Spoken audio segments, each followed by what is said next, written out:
Hello, good morning or good evening, depending on what time you're watching this, to the Gateway UK Digital Teesside Expo. Today we're talking all things Teesside, all things technology. We have an absolutely outstanding lineup coming today. My other name for this is going to be Open Up the Barbers. As you can tell, this haircut is not doing me great. But yeah, so I'm gonna give you a quick rundown of today's schedule, including our very great guests. We start off today, first of all, with Andy Preston, who is certainly a guest who should go without any introduction. But if you don't know, Andy is the Mayor of Middlesbrough. He will be talking very soon, until around 20 past 10. Then after him, we have Zoe Lewis, who is the Principal and Chief Executive of Middlesbrough College. And then we have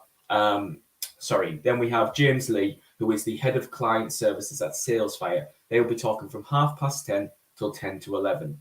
After that, we have Simon Clayton. Now, Simon Clayton is the Managing Director of the Marketing Skills Academy, and he's a part-time lecturer too. He will be talking from 11 till 20 past 11. After that, we have Nick Rogers, who is the Director of Project Escape. He's talking from 12 till 20 past 12. After that, we're going to have Scott Watson, who is the Digital City Sector Growth Manager. He will be talking from 12:30 till 10 to 1. And then we have Laura Bernal, who is the co-founder of NetMinds. She'll be talking from 1 till 20 past 1. And then finally, to wrap up the day, we have Mr. Steve Dugan, who will be the head of enterprise at Teesside University and also the founder of the Teesside Launchpad. So to kick it off, we've got Mr. Andy Preston. He's a high-profile philanthropist, chairman of Middlesbrough and Teesside Philanthropic Foundation, and CEO of Sleep Out.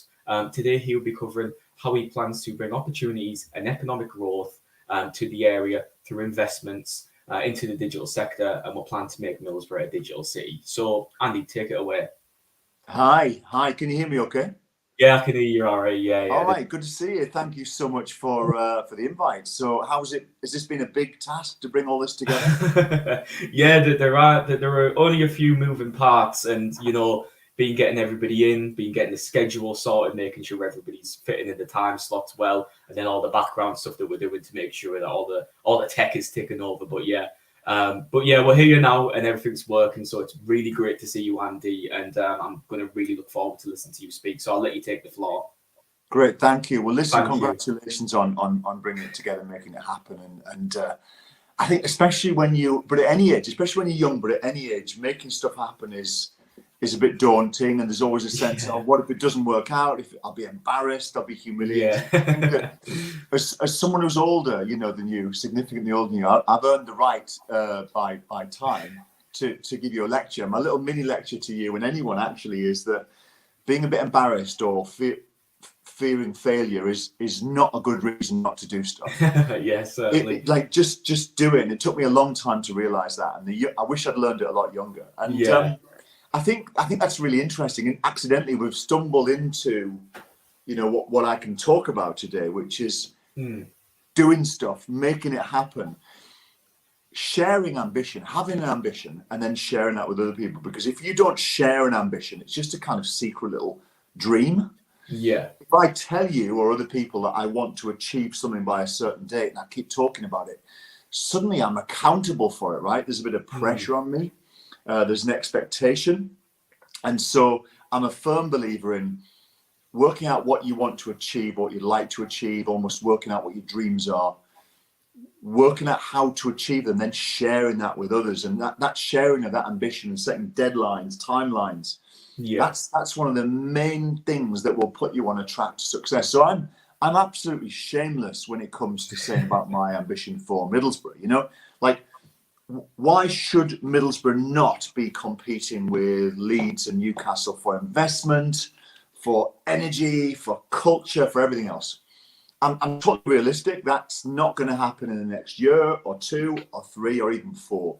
But can we be doing that over a more medium-term time frame?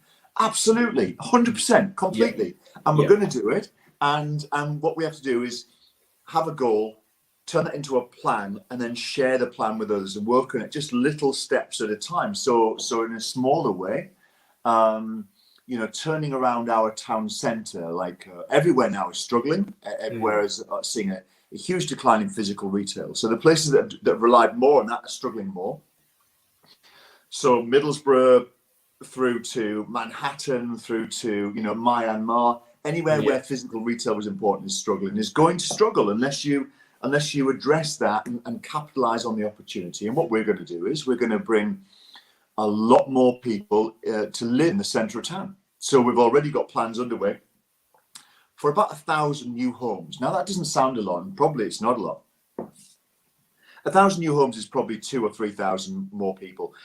But in a place like Middlesbrough, 2,000 or 3,000 new people, additional and economically active people living in the center of town, that will create more energy, more dynamism. It will support shops that manage to survive and grow. It'll support leisure, and it will breed a new spirit. In Middlesbrough, we've lost over decades about 20,000 people from the centre of our town. That's 20,000 people that would be in the shops and doing other stuff. That's catastrophic. It was bad news 10 years ago. It's catastrophic now. So we need to address it. So we've got plans. And what I've been working at and thinking about for a long time, and I mentioned how old I was. I'm going to be explicit. I'm 54. There's the honesty. You know, my name's Andy, and I'm 54.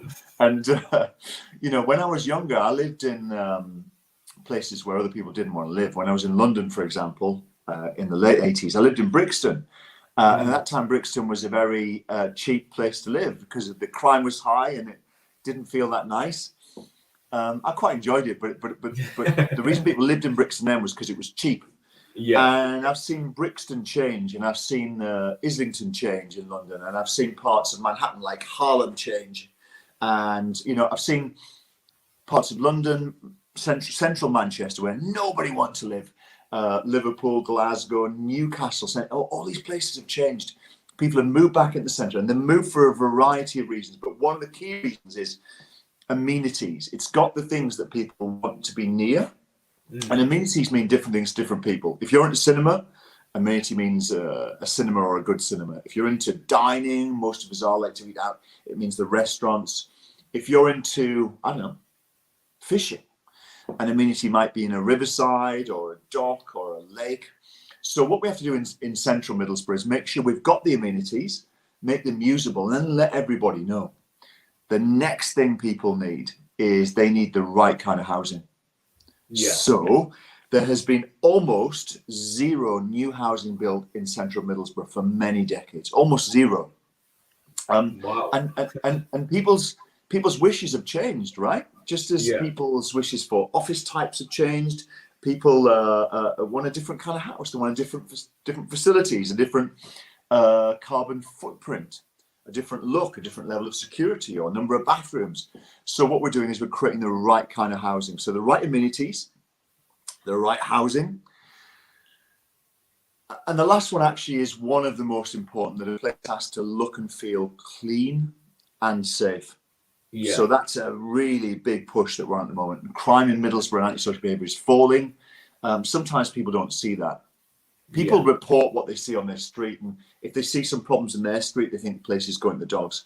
But in truth, crime in central Middlesbrough is falling actually quicker than anywhere else in Teesside. And there are a number of reasons for that. One is the number of cameras that we've put up, the extra policing we're funding, and the extra street wardens. But so what we're doing is creating a place that's safer, it's getting cleaner. We've got more people working in the centre of Middlesbrough, right? We've got new kinds of housing, and we're really building up the number and kind of amenities that make people want to live somewhere. We've got direct trains to London coming, which is great news. Central Middlesbrough is going to go through a colossal rebrand where people who live 2 miles out of town and 200 miles out of town are going to perceive it very differently. And some of them are going to say, you know what, I could live there. It's got the transport links, it's got the shops, it's got the leisure, it's got the jobs. And as we build up our digital cluster, right, we've got about, I mean, truthfully, we have, depending on how you measure it, maybe like the 10th to the 15th biggest digital cluster in the country. That's great. But with the 10th or the 15th biggest urban area. So in boxing terms, we're punching at our weight, and that's good. That's good. But we need to be punching above our weight, don't we? So we need to be giving businesses a reason to stay and grow. We need to inspiring new businesses to be launched, and we need to be bringing other businesses to come and locate here with either with offices or an HQ.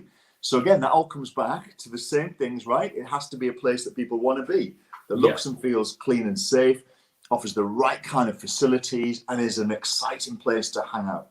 And what we're doing in the oldest part of town, you know, people my age call it Over the Border. It was known as Over the Border for 100 years. St Hilda's, between the train line and the river. It was an area of high deprivation, very high crime, and loads of social issues. It was demolished twice to try and sort its problems out. That didn't work. Nobody lives there anymore. Right? We've got in the centre of Middlesbrough, in this one district, a blank canvas to create a beautiful, bold, exciting 21st century city from scratch without any legacy issues that will have on its doorstep. Middlesbrough College, huge institution. Teesside Uni, a huge institution. An untapped and magnificent dockside, direct trains to London on the doorstep of shops, restaurants, road links. And right now, close to completion, is the first bit of beautiful housing by 13 Group. Targeted directly at young people that are working in creative and digital industries. So there's going to be, like, by May, 13 are going to be offering amazing apartments next to fantastic new booming businesses in our digital sector. And within a number of weeks, I'm going to be unveiling with our partners new housing, like beautiful, exciting new housing, from apartments through to beautiful, stunning townhouses, 4-bed townhouses. The quality which you wouldn't normally see here. And I warn you now, some people are going to be really cynical, say, oh, it'll never work, who's going to live there? I promise you this, people are going to flood to it. It's going to be a huge success. And by the time the cynics and the whingers and the negative people realize what a success it is and want to move, it's too late because the prices have gone up. And it's going to be a huge success. And a lot of this is going to be centered around our kind of like our crown, our centerpiece is going to be a building called Boho X, and Boho X is going to be the best building for the digital sector. I was going to say within 100 miles, but I cannot see how anywhere in the country is going to have, when this is completed at the end of next year, is going to have anywhere with the same facilities. And I'll talk you through it briefly, right? It reaches up to 8 stories. It's got a massive lecture theatre on the roof, which can also double up as a cinema stroke auditorium stroke performance space. It's going to have a rooftop bar, indoor and outdoor. It's going to have a gym. It's going to have an indoor swimming pool.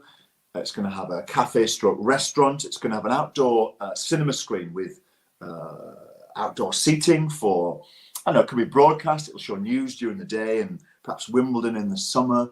But it will have other stuff when there's important events and broadcasts. If we want to host huge digital conferences, which we already host Animex in this town, and we want to do a lot more of that. So this building is going to be an absolute beacon, and I don't doubt for a minute that it's going to be featured around the world by bloggers and in magazines. And when they see that, you know, when someone sat in wherever it is, Brazil or Barbados or Birmingham, they're going to read Middlesbrough. Wow, I didn't expect that.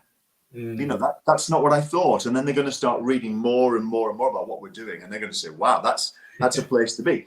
And of course, the vast majority are not going to come. Of course they're not.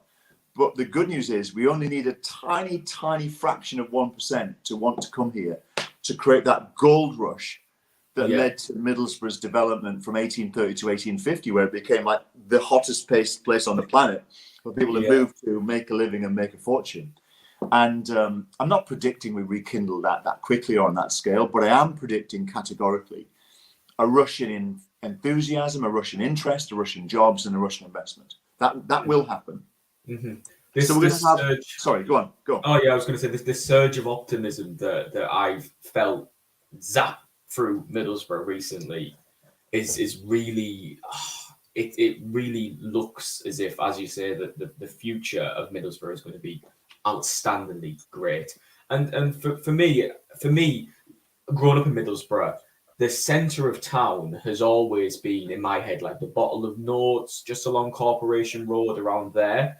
But like you say, there's a massive blank canvas to work with just over the border, and that can really expand our own just basic understanding of how Middlesbrough is laid out.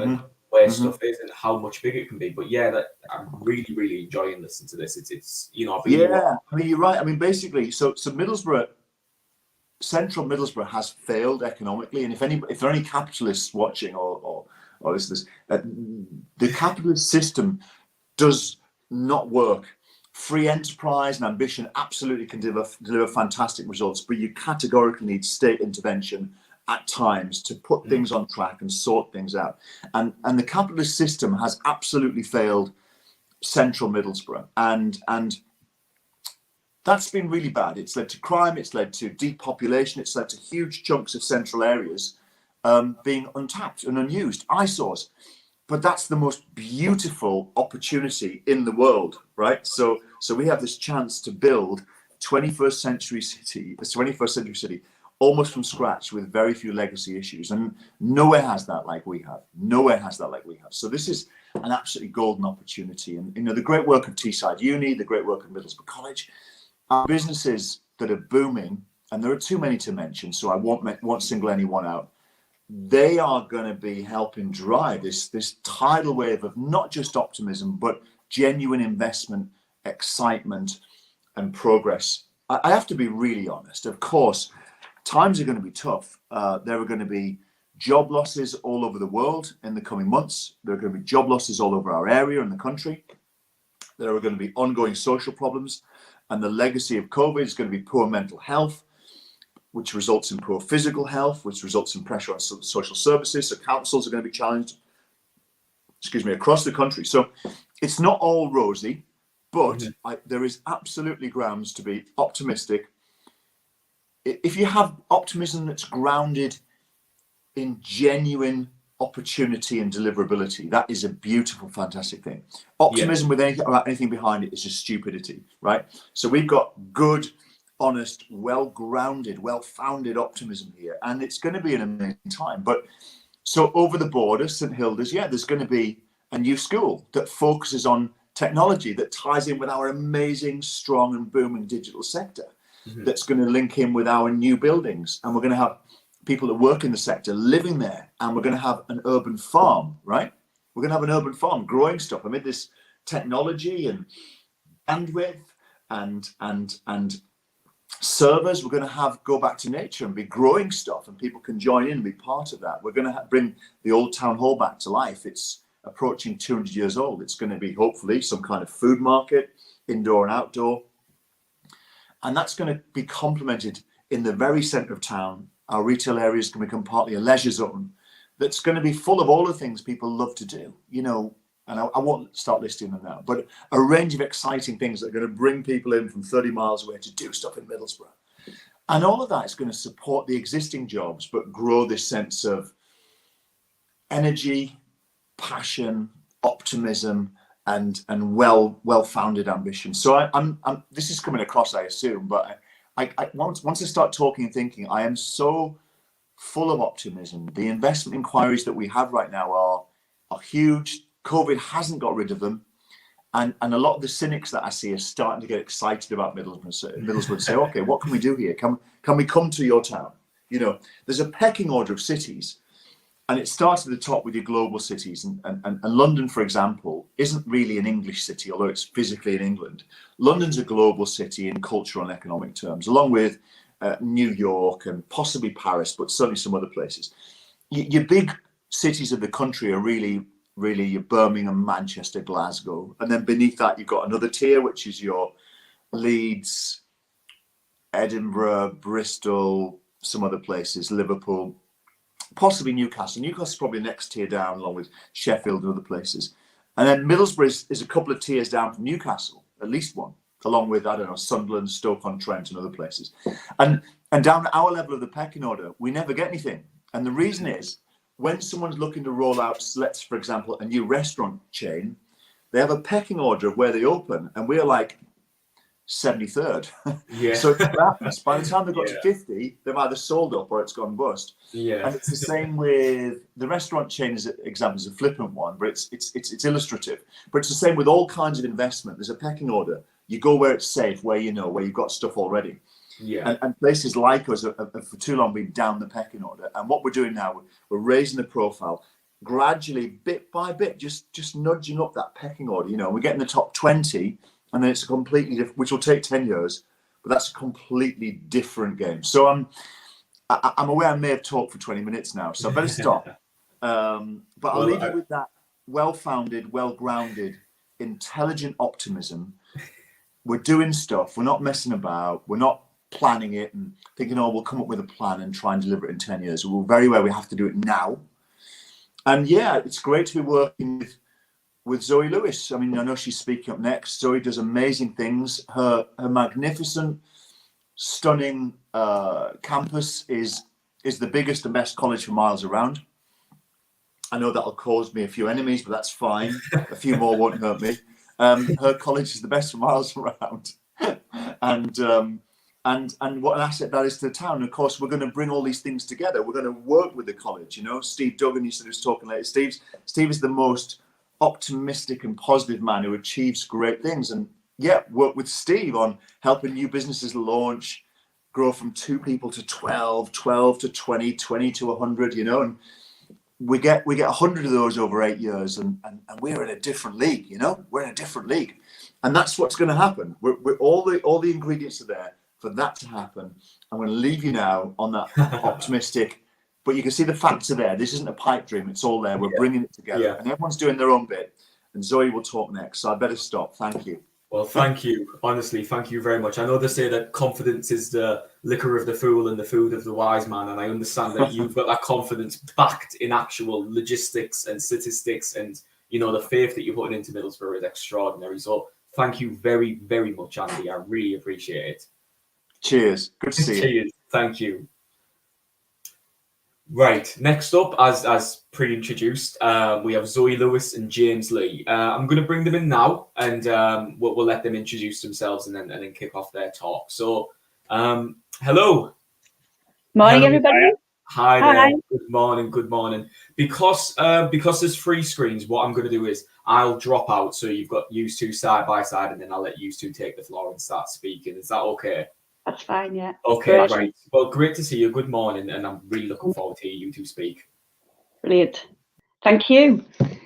Well, shall I start, James? I think I'll say a little bit about the college courses and everything we're doing, and then you can tell us what employers need and how we can help and how people can get involved. So I think Andy's already said we're the biggest college in Teesside, courses in every sector and at every level. But we've had a real STEM bias over recent years, and we noticed probably 3 years ago that the T in STEM, technology, is the one that we probably needed the most emphasis on, because it's the area that the jobs are growing the quickest. And it's the area that we know the skill shortages, that qualifications don't keep pace with the needs of employers, all that kind of thing. So we set up a digital advisory board a number of years ago, and they've really helped to shape and make sure that we have the pathways for young people and adults retraining that ultimately give the skills that employers need. So within Middlesbrough College now, you can do software programming, you can do networking, you can do cybersecurity, VFX and animation, digital marketing, artificial intelligence, we're moving into telecoms. So a whole range of different digital sectors that hopefully meet the needs of employers. And that's why we engage so closely to make sure that we can keep pace as best we can with the changing needs of industry.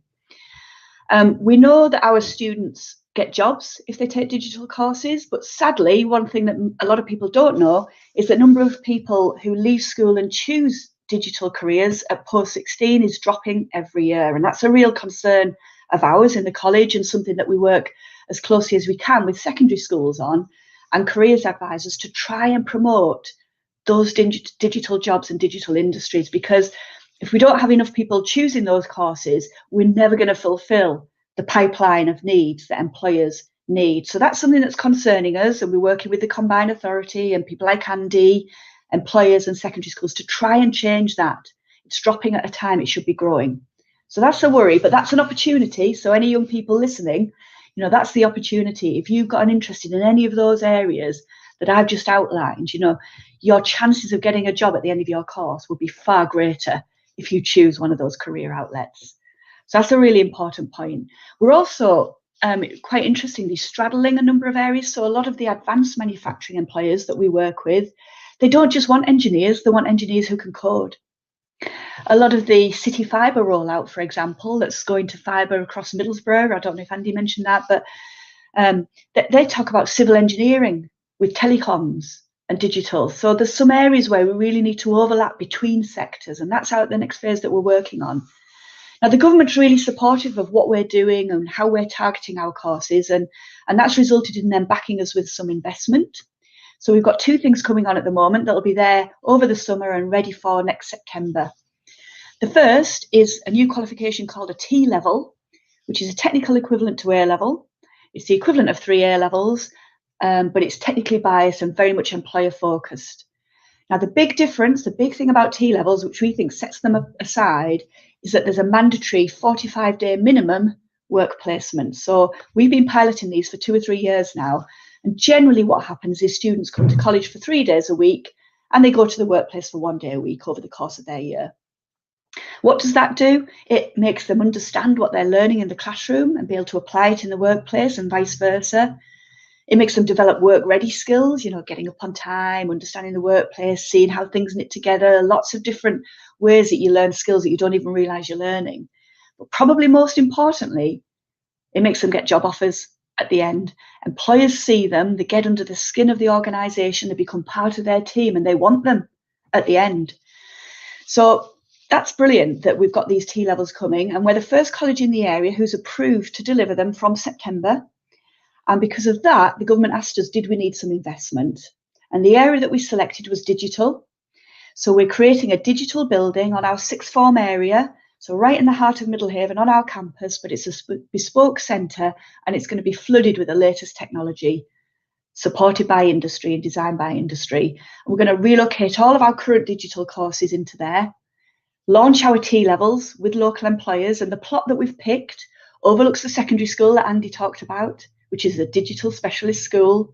And you can see Boho 10, Boho X as we call it, and all the other Boho developments from that site.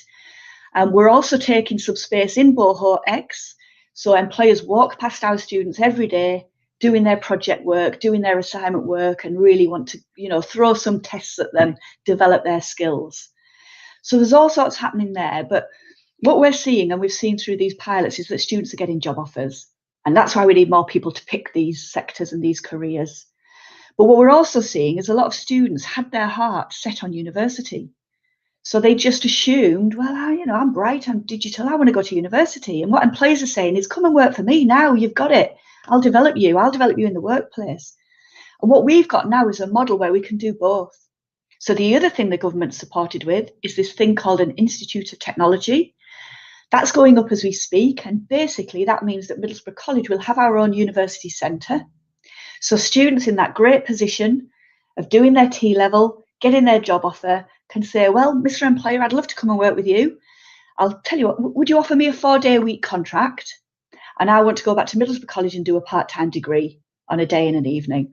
And we're getting models like that now, and it's a win-win. It's a win-win for the employer, win-win for the young person, win-win for the taxpayer, because students are leaving with far less graduate debt than they would have done.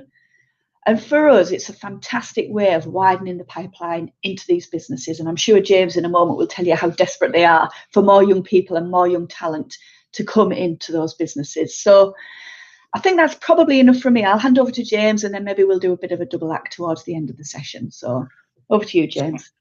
Cheers, Zoe. Thanks very much. Yeah, there's a few things obviously I want to echo from what Zoe said there, but I think the main thing is in regards to in Middlesbrough and Teesside as a whole at the moment, digital and tech, we do have a skill shortage. We really do. And I think a lot of it is potentially in regards to, the educational children, or they think, I'm going to work in computers, it's the old IT jobs and things like that. It really, really isn't. And I think we've got a long, hard slog on our hands in regards to getting in front of the right people at the right time to really educate people on what the future of digital and tech is on Teesside in particular. But, you've got the right people like myself, Zoe, and Andy mentioned it a lot there in his previous talk. The right people are there shouting about the right things. So we're really, really keen on doing more of that. I'll give you a little intro of myself and a few little bits and bobs I've got noted down here just to try and give you guys a little whistle-stop tour. So as Zoe said, my name's James Lees. I'm head of client services at SalesFire. SalesFire, we're a tech company based in Middlesbrough Town Centre in Albert Road. I've worked in digital and tech since 2004.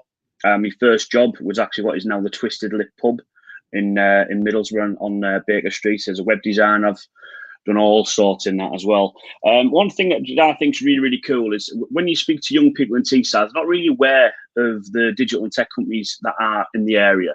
And again, that's one of the things we really need to work hard on, and bridging that gap between education and the commercial enterprises in Middlesbrough and Teesside.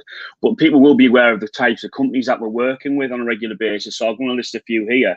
We've got companies in Middlesbrough working with eBay, Specsavers, Rangers Football Club, West Ham United Football Club, McDonald's, Minecraft. The new Minecraft game is being developed in Middlesbrough. But these companies are winning these contracts from, as Andy said, we're punching maybe our way at the moment regards to Middlesbrough, but winning these kinds of contracts, getting invested into Middlesbrough is massive. But we need to win more of these kinds of companies, but we need the skills to do that. You've got to look at what Andy's been mentioning there in regards to new buildings. So the governments and local councils are putting a lot of money in regards to housing our companies grow. So our company is Salesfire, but lots and lots of other ones as well. You've got Double 11 who are developing a new Minecraft game, things like that. These guys need room to grow, and that's something that has been an issue in Middlesbrough in particular over the last 5-10 years. But you know what, the council have recognised that. They're putting the plans in place to make that happen. And what all we need now, we're going to have the room to grow. We need this. We need the talent. We need the talent to stay in Teesside. I'll give you an example in regards to talent staying on Teesside. It was about 2, maybe 3 years ago. I was at an open day at Middlesbrough College that Zoe's team put together, and we were looking at some of the work that the students were doing. And come to this one young man, can't remember his name, but I was asking what he was up to at the time, and he said, "Okay, I'm doing this little bit of work here for a job interview I got in Sheffield. I'm doing this little bit of work for a job interview I got in Manchester." And I asked the question as to why. Why are you going for job interviews here? And his answer was, "Well, I don't think there's many jobs for what I do around here."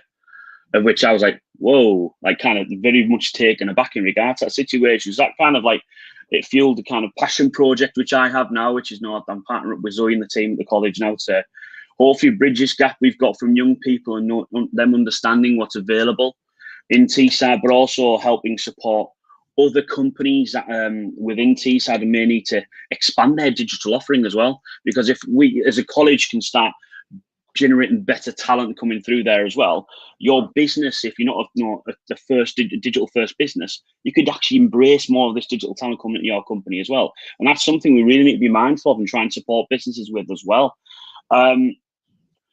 So Middlesbrough College has done a fantastic job over the last couple of years in regards to doing that. And Zoe's touched on there in regards to T-levels. So T-levels are something we took advantage of in my previous company at Maybo. And it's a fantastic hybrid from the traditional apprenticeship scheme and actually the academic side of things, because you are getting them really good academic qualifications. You're also getting work experience as well. And if you put yourself in the mind of an employer, so I'll say this when I speak to university students or college students or school students, is the qualifications are great, it's fantastic, but if someone's got that little bit of work experience or they've done a side project, they're going to stand out ahead of everybody else. And I think the T-levels, what they do, they kind of bridge that gap for that. So let's say, for example, the student doesn't get kept on their employer that they've done the T-level placement with. You know what? There's going to be other companies in Middlesbrough and Teesside that will be happy to take them on because they've shown they can do the work academically, which is first a great take, but also they've got that experience of working in an office. They've worked in a commercial enterprise, and that experience, you can't really buy that. You'll never get that in an educational establishment. You just won't. That's that level of maturity inside an office and a workspace, which I think is massively, massively important when employees can get that from someone at a young age. It's like, you look at it as a football example. If you see a player who's 18-year-old, as good as that player at 26-year-old, you're going to sign the 18-year-old because you're going to get more bang for your buck. And the same comes in regard to this. If you can get good young talent with great experience early doors on your doorstep, you're going to invest in them. And that's what I think the companies need to do a lot of and be mindful of in regards to partner up with these, Middlesbrough College and the like, to really make a conscious effort to really help harness that talent and bring them through, make sure that there's more jobs available to them. And not that there's more jobs, but make them aware of them. Because I think a lot of commercial enterprises can be guilty of just sat there, put a job post on the Facebook page and suddenly, well, everyone's going to apply now. it doesn't work that way, I'm afraid. You need to work hard to really educate people on that. And we're going to be doing a lot of that, with Middlesbrough College and the like. And, I think we're fortunate in Middlesbrough at the moment, having someone like Andy Preston at the forefront, shouting not just about the traditional side of Middlesbrough, which is hopefully going to get a boom with recent news, but also the emerging digital and tech cluster, which is one of the fastest growing digital and tech clusters in the country. And we need to really celebrate that. On a kind of closing note, for young people who want to work in digital and tech and things like that, it's quite a fun industry to work in, I wasn't the most academically blessed. I certainly wasn't blessed with being able to do anything manual with my hands and things like that. I tried TT16, wasn't really for me. What I was good, I was a creative thinker, I was an outgoing personality, things like that. Digital tech really works for me. Like, I can chill out in the office and drink a beer with my pals and also get some work done and win some big contracts and really, do some good stuff in the same thing. It's a future-proof industry. It's flexible. It suits people's personalities. So, if you look at Salesfire, there's such an eclectic mix of people we have working there at the moment. We've got people who just want to sit there and put the headphones in and code all day, drinking Monster. Brilliant, and produce some fantastic work, and they won't be judged for that. We've also got the big, loud, wavy hand kind of people like myself who skip around the office all day, spouting all sorts, but again, I produce good work, so it works for me. And digital and tech helps that. It's not like a one personality fits all solution here. And I think, again, it's one of the, I'd say, stigmas that come in digital and tech in regard to, all you do, sit in computers and write stuff all day. It's absolutely not, no. All sorts of personalities fit in this industry. And I'm very, very keen over the coming months and years to really educate people on that and get more people interested in working in our sector. Mm-hmm. Yeah, thanks, James. Just a slight aside, really. One thing, the other thing that the college is looking at, which isn't really to do with digital industries, but it's certainly to do with digital skills and accessibility and all the rest of it, is if there's one thing COVID's taught us over the last years, it's taught us we need to innovate, but it's also taught us that the world isn't equal.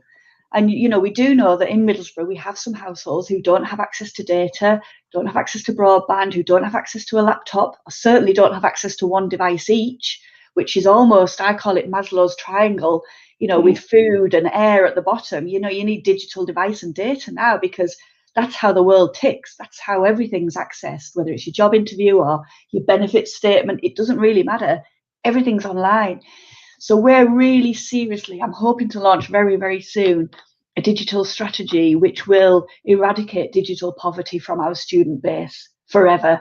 That's what we're working on next. It's slightly different to supporting digital industries, but hopefully there's a link, because hopefully if we can do that at age 16, it opens up all of those skills and it opens up all of those possibilities from people who might feel, for whatever reason, they don't have access to that sort of, what they might see as luxury, which should be part of their everyday needs. So that's something else that we're looking at. Just one thing that James said that just reminded me, we have student councils, student forums, we listen to them, we keep in touch with our alumni.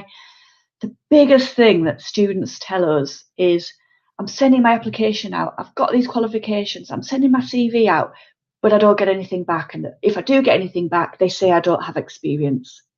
And it's this circle that James talked about. How can you get experience if your employer won't give you a try? Employers are nervous because once you commit to a salary and all the employment rights, that's a big risk for a company, for somebody they don't know. So this isn't being critical of anybody, but this is the bridge we need to build. And this is where I see T levels and work experience, building that bridge and being a win-win for both. It's a little bit, I know some people don't like this phrase, it's a bit of a try before you buy for the employer. And whatever it is for that young person, they will be more employable at the end of it and they will learn more skills. So it really is a win-win. We're thrilled to bits to be the first college in the area for about 50 miles, actually, who are delivering T levels. And they are going to be sought after in the first few years, I'm sure. We're going to do a big campaign over the next couple of months to try and encourage employers to take placements, to put themselves forward for next year. So we have a big bank of placements ready for next year's intake. It's obviously been a funny year this year, hasn't it, with COVID, with a lot of employers working from home and therefore not really being in a position to give up the kind of time and mentoring that it might need to take a young person in. But hopefully next year that will come back to some degree of normality and we'll be able to really help young people and employers bridge that gap. So that's where we are. Now, I think we started early, so I don't know if Kane's going to come back in and... Hello. Hi. Yeah. Hello. Yes. So I've got a friend myself who actually he's gone through that similar process that you were discussing. He goes 4 days a week at a company, and then on the Friday, I think it is, or it might be the Monday, I'm not too sure. He then goes to the college, and then he's learning digital skills. I'm pretty sure he's learning digital marketing, kind of, you know the starts.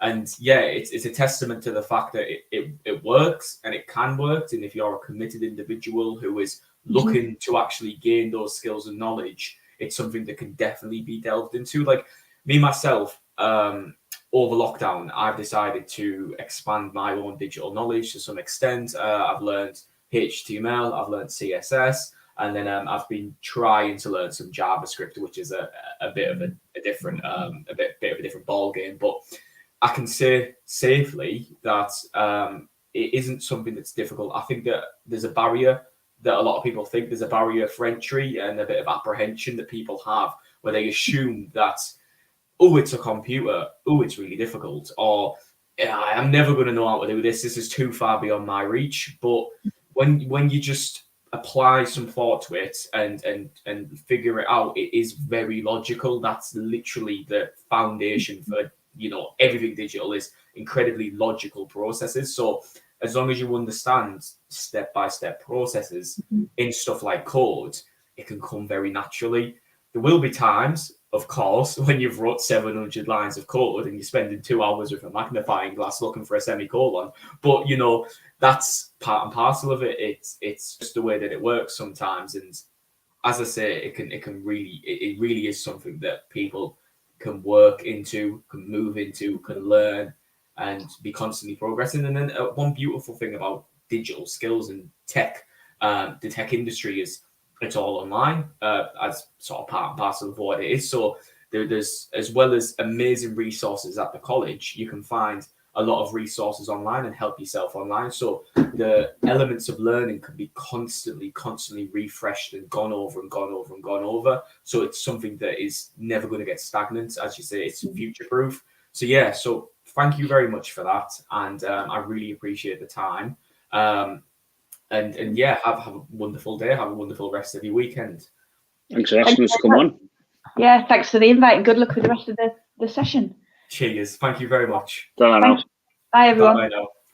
Right, so everyone, anyone in this live stream in StreamYard, you can find a link to Hopin, and in Hopin you can go over to the expo booths.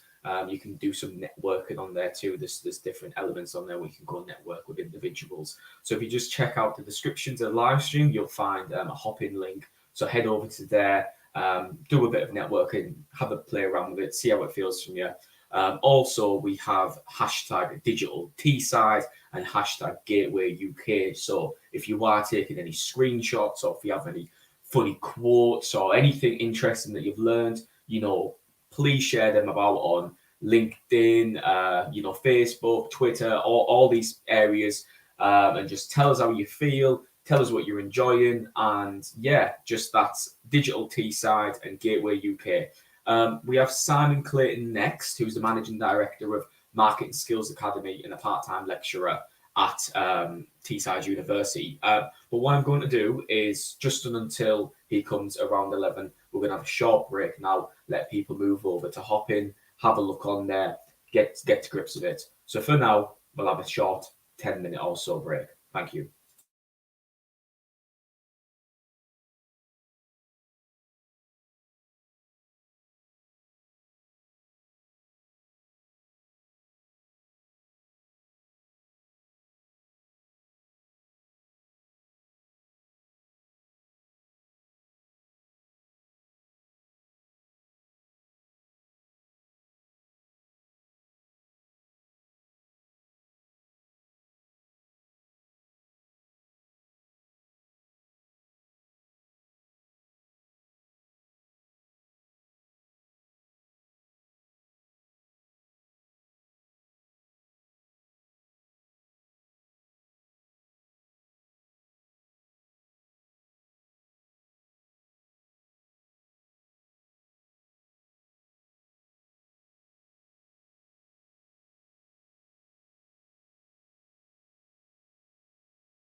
And welcome back, everybody. I hope everybody's got over to Hopin okay and started on that digital boost and the expos.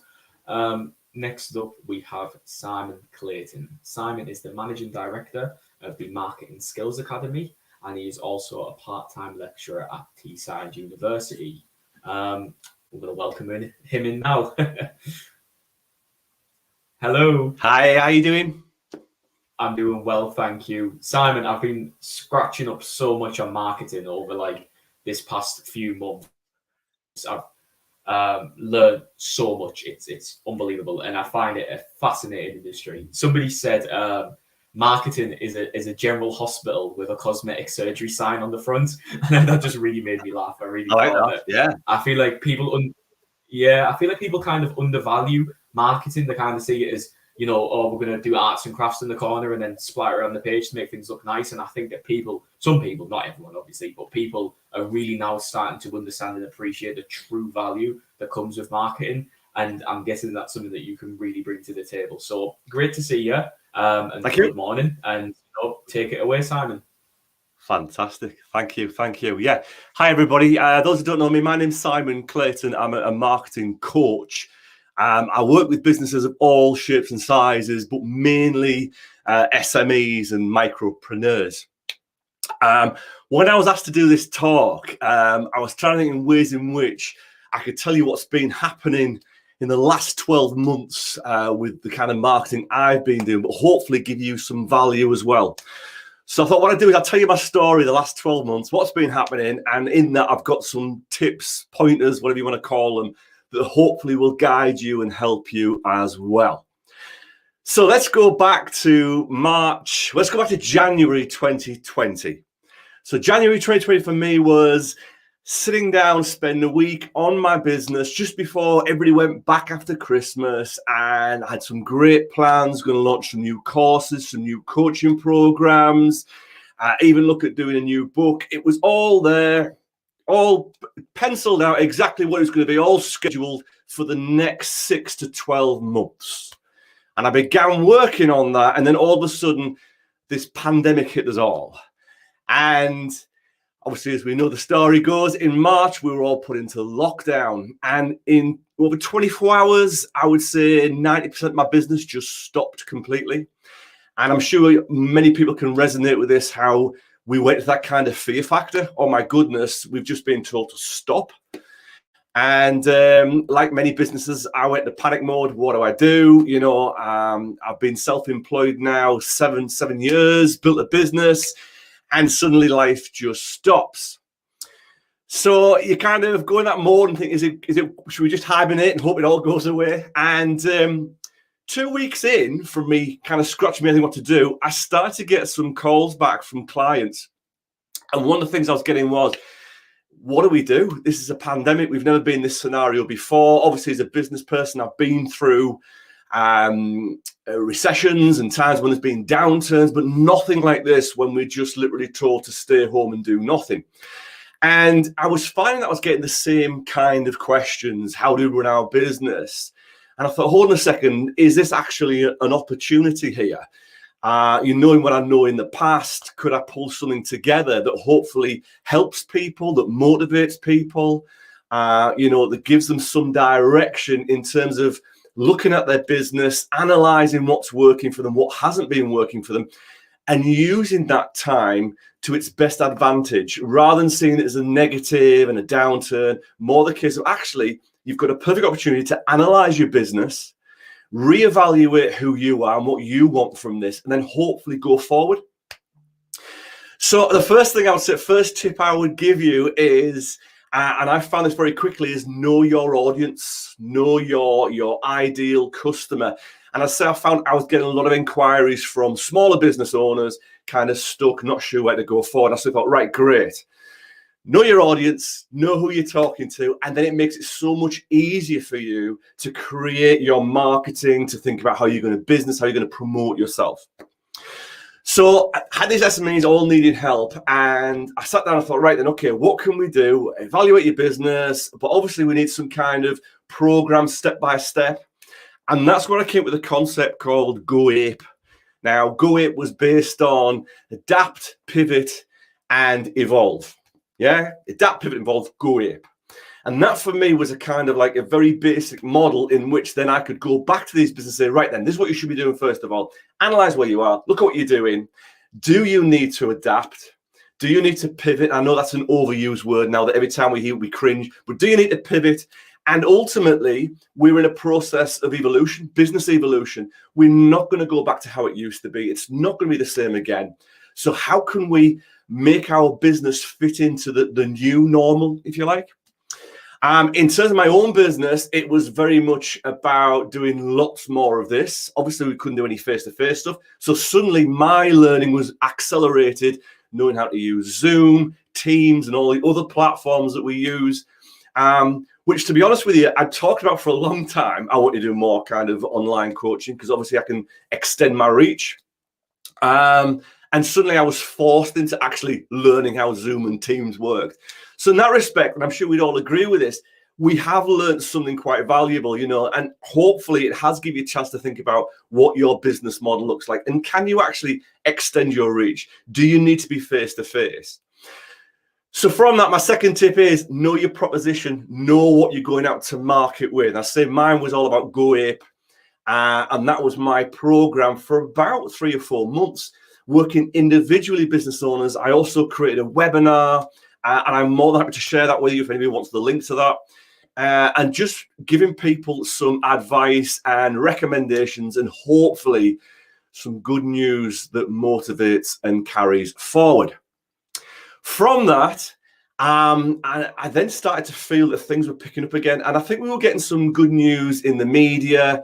Obviously, we were kind of heading out that first lockdown during the summer. And my business took off. And I think the reason being that a lot of organizations suddenly felt that, do you know what? We can either sit and do nothing in absolute fear, which is what we saw a lot of the big corporate companies doing, or is this actually an opportunity in which we can get out there, claim some more of that market share, get ourselves known, and hopefully actually grow our business and be ready for when the doors open again. So at this point, obviously, I was analyzing my business and I started to think about, okay, this is not going to go away in the near future. I need to think about what my business looks like online. And obviously, e-commerce has been around for years, you know, trading online. You know, I'm sure most of us know what e-commerce is. I'm sure most of us buy stuff online, whether from our laptops or desktops or even our mobile phones. I thought, right then, I need to put my business online. And this is my third point. My third point is choose your tools wisely. And why I say that is, there's a lot of pressure on small businesses to be on every tool going. We have a website, we have social media, which we all know has a plethora of different channels, whether it's Facebook, Instagram, LinkedIn, yeah? And then we've got email marketing, we've got events, there's a whole lot of things. And for a lot of small businesses, that puts a heck of a lot of pressure in terms of spreading ourselves thin and trying to cater for everybody. So going back to point one, where we know our audience, know who we're going to target. Point two, know what our proposition is, what we're going to go to market with. Number three, we need to think about choosing our tools. What do we need to carry our business forward? And I narrowed down 4 tools which I use and I still use now in my business. First of all, my website, I use a platform called Kajabi. Now, the beauty of Kajabi is it's an all-in-one package. So I can build my website on there. I build my courses and I'm looking at doing a membership on there. I can run webinars off there. It does my email marketing. It's a fantastic platform. And I'm more than happy to talk to any about it if you are in the market for looking for a new platform. And obviously, it takes payments online as well. So I moved on to Kajabi. And then I looked at my social media. I thought, right then, at the moment, I am kind of spreading myself too thin. So I focused on 2 platforms. The first being LinkedIn. Now, I'm a huge advocate of LinkedIn. Anybody who knows me, I constantly sing the praise of LinkedIn. I get paid no commission, by the way. But I am a huge advocate of LinkedIn. And I would encourage anybody who wants success in their business, regardless of whether you're selling to consumers or businesses, to get on LinkedIn. Because remember, it's not just about marketing your brand. It's also about marketing yourself as well. People buy from people. So your personal brand is just as important as your business brand. So That was my platform, LinkedIn. And then I did a little dabble with Instagram. Now, in fairness, I always thought Instagram was just purely images, and you had to have some kind of physical product in which to demonstrate on Instagram. However, I'm finding more and more that I'm actually growing into that platform. Now, I don't do any kind of physical, tangible stuff. Obviously, all mine is services, coaching, training, mentoring, that kind of thing. But what I have been able to do on Instagram is tell my brand story and share tips and advice, which is what I love doing. And it's been a great platform, and I'm getting a lot of engagement from it. So LinkedIn, Instagram, my platforms, and finally, email marketing. As I said already, Kajabi manages my email list, but the beauty of email is it's so personal. And that's the one thing I have found in the last 12 months. We all feel as if we're on our own. So do your customers. So if we can provide them with a more personal service, a more personalized approach, trust me, they will know, like, and trust you and keep coming back. And of course, when we get happy customers, they go out and they spread the word and tell other people as well. And we get those referrals in. So 4 tools for me: Kajabi, LinkedIn, Instagram, and email marketing. Really strong. This takes us now through to August and September, where business was really building up and coming in from all ends. At this point, I decided to look at my own marketing. Now, up to that point, a lot of it being kind of referral stuff. I thought, you know what? I need to start to reevaluate how I market myself, and started creating new content, whether it was videos, whether it was free ebooks, whatever that looked like. At this point, I created what I call my 5 E's. And the 5 E's are really simple. When you are creating your marketing, base it on the 5 E's. First one, engage. Think about content, whether that is your advertising, whether that is videos, podcasts. Think about your marketing content that engages with your audience. Think about the kind of stuff that they want to hear, they want to see. Not what you think it's about, what they want. And I talk about this a lot. It's not about you pushing your wares. It's about actually you listening and giving them what they want. So engage. Second E, empathize. I've said this last 12 months has all been about empathetic marketing. We can't go out there and force sell any of our products and services anymore because people are much more wary now. We've been locked away. So because of that, we're all very kind of what I call our BS radar. We pick it up much quicker now. If someone's trying to sell us something, we immediately back off. And I'd say think about it as yourself as a consumer, how you handle this. So empathize with them, understand their problems, understand what we call their pain points, their challenges. Next is entertain. Make sure your content is entertaining. Now, when I say this is not about doing daft videos on TikTok. And oh my goodness, if you've not discovered TikTok yet, TikTok is the TARDIS of social media. You go on there for 5 minutes and you've suddenly spent half a day on there. You haven't a clue what you've looked at, but trust me. But with all that, TikTok is about entertaining. So think about this. Is there some way you can entertain your customers? Now, this could be something where you're demonstrating a product on your website. You're demonstrating a product on your service. It could be some kind of vlog, but think about how you can entertain them.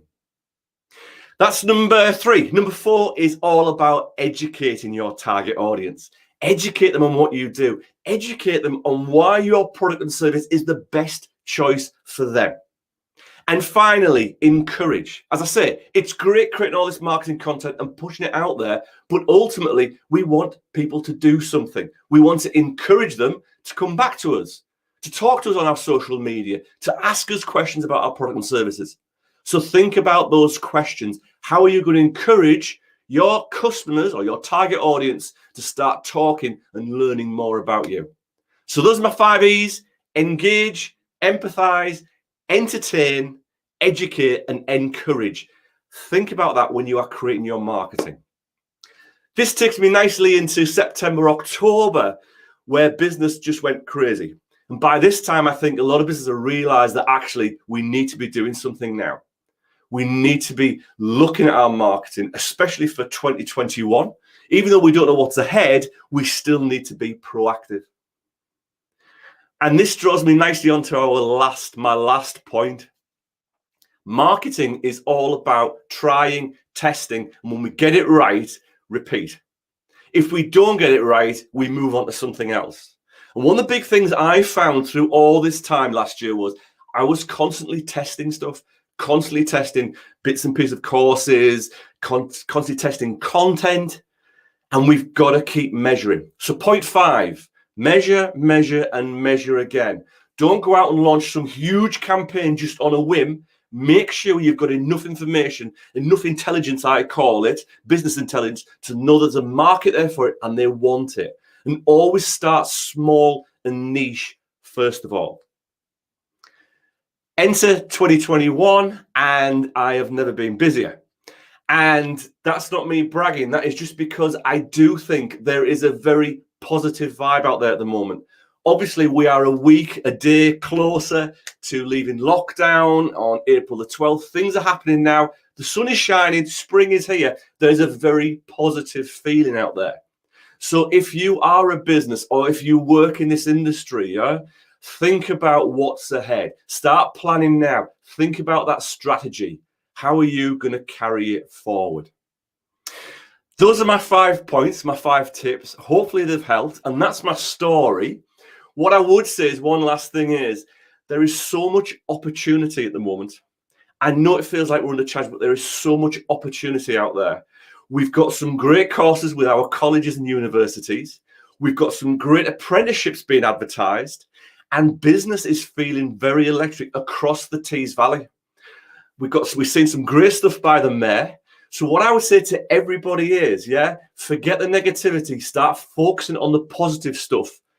And hopefully we'll get through this and life will seem so much better. However, we ain't going to go back to how we were before. We are entering the new normal now. So be mindful of this. We're going to be doing a lot more of this online, whether it's selling online, whether it's promoting online, whatever it is, we're going to be doing a lot more of this. So make sure that digital and digital technology plays a big part in your future. And I think that's it. Hopefully I've done me 20 minutes. I might have even gone over. Who knows? No, you're all right. You're in your time limit. Don't worry, Simon. Thank you, honestly, very much. This is really, really what I love to see. It's optimism after optimism after optimism. It's really, really. Oh, it sits so well with me. I really, really like that. And it's just bouncing off a few points that you made there. Like it's that constant iteration, the constant testing, the real knowledge and understanding of what you're going to put out. Which is imperative to really doing stuff right. It's when you spoke of TikTok, it made me laugh a little bit. Like you say, it's the TARDIS of social media. I heard that. Do you remember Flappy Bird? The old game?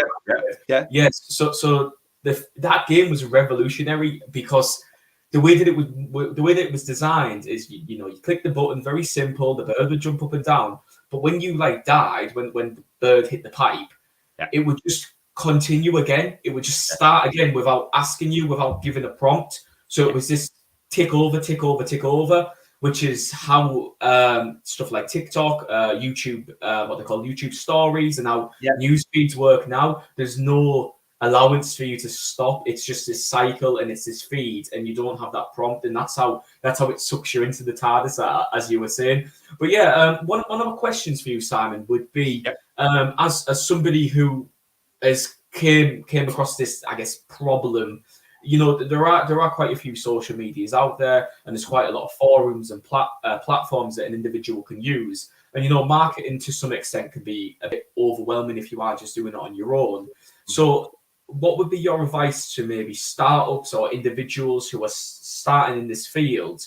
Where do you think is best to start? Which platform do you think is best to pick up and to run with initially? And then start to diversify into other ones? Or do you think that it is just a start everywhere and just find what works best for you? What would you say is best for people?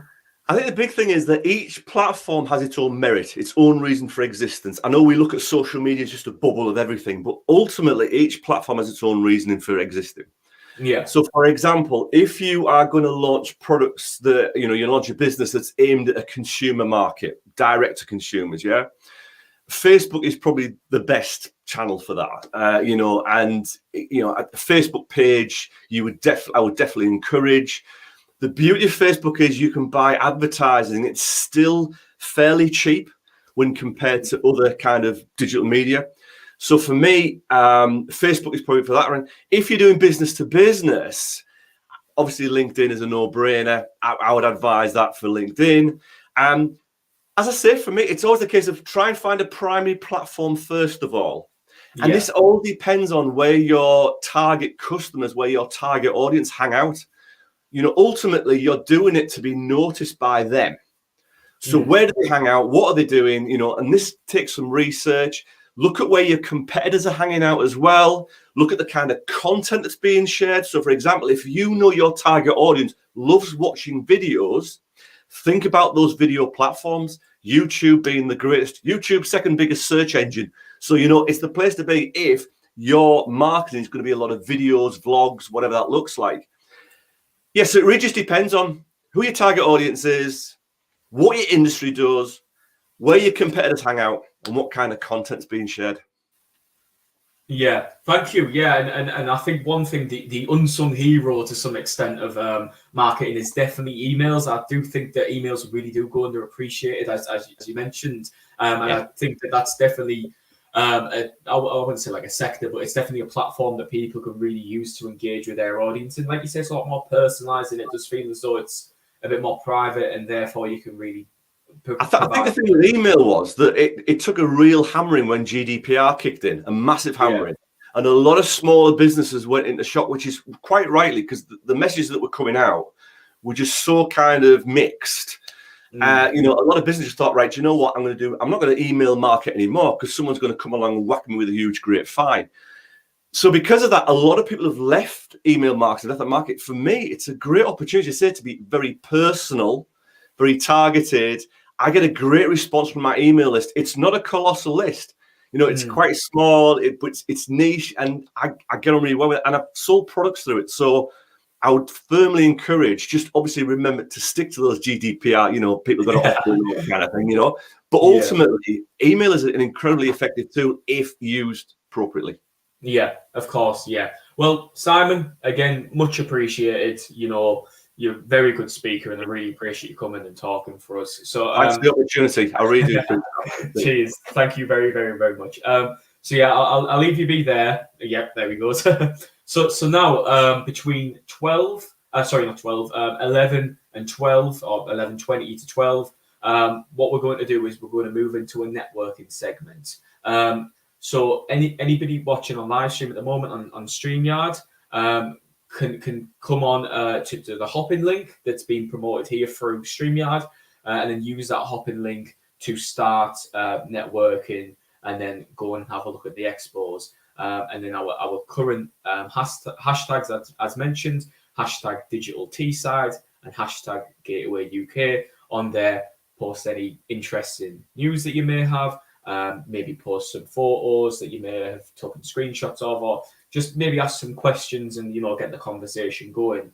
So we'll have a networking stroke break. So, you know, just use that time however you feel fit. And then another thing. So Simon is actually he's going to be coming on to the Gateway UK podcast, which is, you know, currently under works, currently in the making. We have got some very, very good guests lined up. And you know, keep your eyes peeled for that, the Gateway UK podcast. But yeah, I'll leave it there for now, and we will round back up at 12 o'clock with Mr. Scott Watson from Digital City Sector Growth Manager. So thank you. See you at 12. Bye-bye.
And welcome back, everybody. I hope that you enjoyed your break, and also hope that you've gotten to hop in and you've managed to work yourself around there. So next up, we have Mr. Scott Watson, who is Digital Cities Growth Manager. Scott is coming today to talk about the different funding support programs that are currently available to different digital businesses and how those funding support programs have helped local businesses within the area. So yes, Mr. Scott Watson. Hello. Morning, Shane. How are you doing? You're all right? Hi, good morning. I'm doing very well, thank you. Very, very well. How are you doing? What a brilliant event. I really appreciate that. Look, I think you might have done this before. We've done one before. We've done we've done the one before, but you know, we're always progressing. But I really appreciate it, Scott. Thank you very much, and thank you for coming here to attend today. No problem at all. So yeah, are you ready to take the floor? I am. What I'm going to do, Ken, I've got a presentation, so I'm going to share my screen. I promise it won't be death by PowerPoint, but I'm going to share my screen just to do a whistle stop of who we are, couple of case studies, and I'm going to show a short video as well, if that's okay. But it'll all be within time, if that's all right with you. Yeah, that should be all right. I don't see why not. It should be okay. Yeah. What I'll do is I'll come away from the screen, and then you'll take the full screen. We have different. We can change the views appropriate to fit people sharing screen, so I'm pretty sure that it will be okay. Right, there you are. Take the screen now. Oh, I've got Are you able to see that, Shane? We're just figuring it. There it is. There. So yes. So your screen's being shared now, and yeah, you can take it away, Scott. Wonderful. Thanks very much. Afternoon, everybody. I'm Scott Watson. So in my role as Sector Growth Manager in Digital City, I make up a third of Digital City's business-facing team. And we work with a wide variety of digital and non-digital businesses across the Tees Valley. So this includes digital enterprises who typically access our accelerator and scale programs through to more traditional businesses who are interested in preparing for the future by embracing digital technology and new ways of working. In recent years, our work with traditional businesses expanded to make up about 2/3 of the work that we do in Digital City. I'd like to thank Stephen and Kane for inviting me to present at this morning's event, where I'll discuss the Digital City Accelerator Programme, which I manage. But first, I'm going to set the scene. So in terms of Digital City, we were established in the early 2000s, where we worked solely with digital businesses. And the focus was really around retaining local digital talent and working with a number of partners to create a digital infrastructure, which is now the envy of the major towns and cities around the UK, as you can see in some of the presentations we've seen so far today. We're now central to the Tees Valley's digital transformation agenda. And we predate many of these familiar digital brands that you can see on your screen, actually, but we're not worth quite as much money, unfortunately. So in terms of our services, as I mentioned in my intro, we work with both digital and non-digital businesses. We enjoy solving digital problems, regardless of the sectors the businesses are working in. And all of this support's fully funded. And because we're attached to Teesside University, it's completely independent. So historically, we supported hundreds of digital entrepreneurs and businesses originally through the fellowship scheme, through to the accelerator program today. Created almost 400 jobs in the Tees Valley. And most recently, we're basically funded on a 3-year rolling period. So most recently, we work with over 200 businesses across the Tees Valley in many, many sectors. So in terms of, obviously, the lockdown has had a massive impact on all of us. 2020 for us, we were never so busy. And I'd imagine from the signs so far this year that we're going to be incredibly busy again. So we worked with well over 100 businesses since lockdown. We supported funding to the tune of up to 150 grand that we've brought in through various bids for the businesses that we've worked with. So I'm going to just focus on the accelerator program, because I think this will be probably pertinent to the target audience that's on the call this morning. So in terms of the Accelerator Programme, it's a unique initiative. It's aimed at early stage digital and tech businesses who've been trading up to 12 months. In some circumstances, we will work with businesses that are pre-revenue. So that might be businesses that are developing a tech product, but they really need to be at a fairly advanced stage of developing that product so that we can bring in some specialist support, bit of grant funding, and help to take that to market and commercialise it or raise investment. Everything we currently do is obviously it's delivered online. We deliver workshops on a Wednesday morning, and again, all coaching and mentoring is taking place virtually as well. So in terms of the content, basically, we work really closely with the business. Obviously, a lot of businesses grow quite organically, so it might be a person who's maybe been working in a digital marketing agency and wants to go out and do it themselves. You know, they'll pick up clients, start trading, but what we do is we work with them on their strategy, basically the business models, and help them validate the various business models in the business, really just to ensure that they build a sustainable and a robust business. The sort of content that we cover in the workshops, as I mentioned, we work on value propositions, USPs. We work closely with Endeavour Law to deliver some one-to-one legal surgeries, and we also do some work around pitching to investors, because quite a few of the businesses that we work with, they're developing new products. They'll only be able, in the period of time that they're working with us, to maybe develop an MVP that they can then take to an angel investor. So the sort of businesses that we support, well, there's two sort of types of business we typically support. So one is the sort of service-based businesses. So they would be your traditional digital companies, graphic design, advertising, digital marketing. Traditionally, Digital City has always worked with video games and animation studios due to the expertise within the university. But we're also working on a lot more industrial type projects as well, such as drone and inspection, site inspection type businesses working in the engineering sector and taking their digital skills into the wider sectors.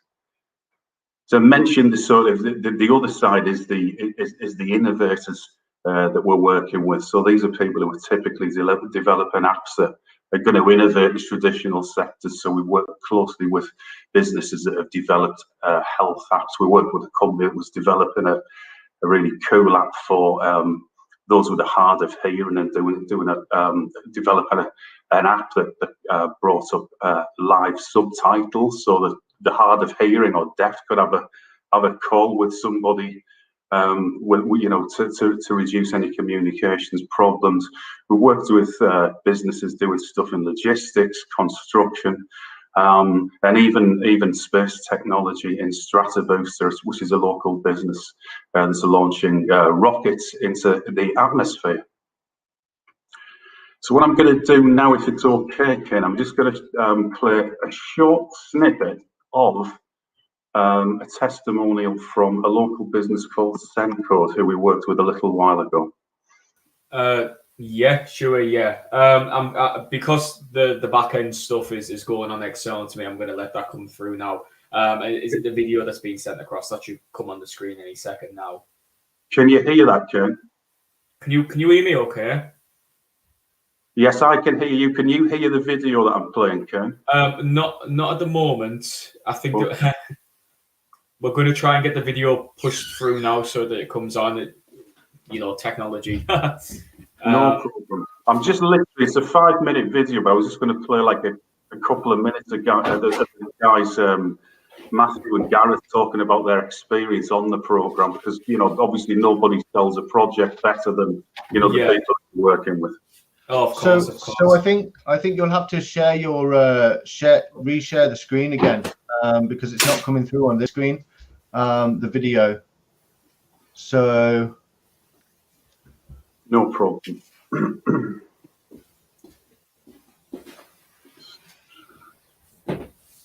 Gotta love new technology and figuring things out. Right, one moment. Yeah, no worries. That's fine. Hello, Stephen. How are you doing? You're all right? I'm all right, thank you. How are you? I'm good. I'm enjoying the event. Yeah, I good. apologise for the tech problem here. No, Steve it's fine. poking his head in. To be honest, I haven't got all the answers myself, so I wish I did. Is it the one that has the one that films in it? Is it that? No, that's Steve Dugan's. Sorry, we're looking at the back page. So. Okay, yeah, that's fine. I don't know whether I'm going to be able to do this. Have you got two monitors? No, unfortunately. No, so you're on one monitor. Yeah. So if you just share your screen one, I believe it says, and then you can open the video up, and that should work quite nicely.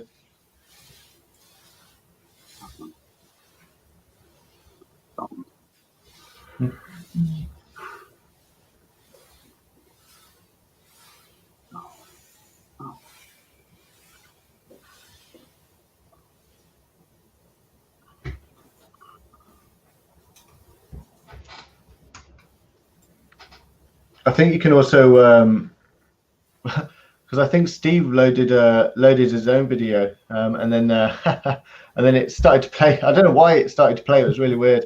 That was something on StreamYard side, because it's literally just me in the background here. So, but you might be able to load in a video as well by clicking share.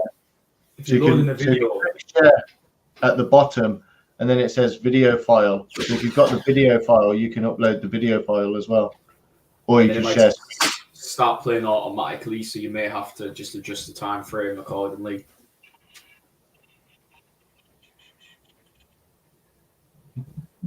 Wait, is that something? No, that's Nick from Project. Yeah. Okay. Yeah. So all the speakers I'm sorry. I don't think I'm going to be able to do this. Apologies, guys. That's fine. Yeah, no, that's great. It would have been lovely to hear from Matthew and Gareth. However, what I can do is obviously I can share these slides with you, later on. Basically, just to wrap up the presentation part, then, guys, is that we're currently calling for applications through the Accelerator program. So we would welcome applications from any digital tech entrepreneurs who'd like to work with us. Deadline is the Monday, the 26th of April. Following week there'll be interviews, and then we'll be commencing the program the 19th of May up to the end of July. So, as I said, love to hear from anybody that's just recently set up a digital business or they're developing a new tech product, and I'd like to work with a really good team that can help you get you to where you'd like to be. Yeah. I mean, I took part in it as well, and I found it extremely valuable. The sessions were phenomenal, and the support that you guys gave to us as a company was second to none, really. What was great was the interaction. So you adapted very well to working in a virtual workspace when you were so used to doing things in a practical setting.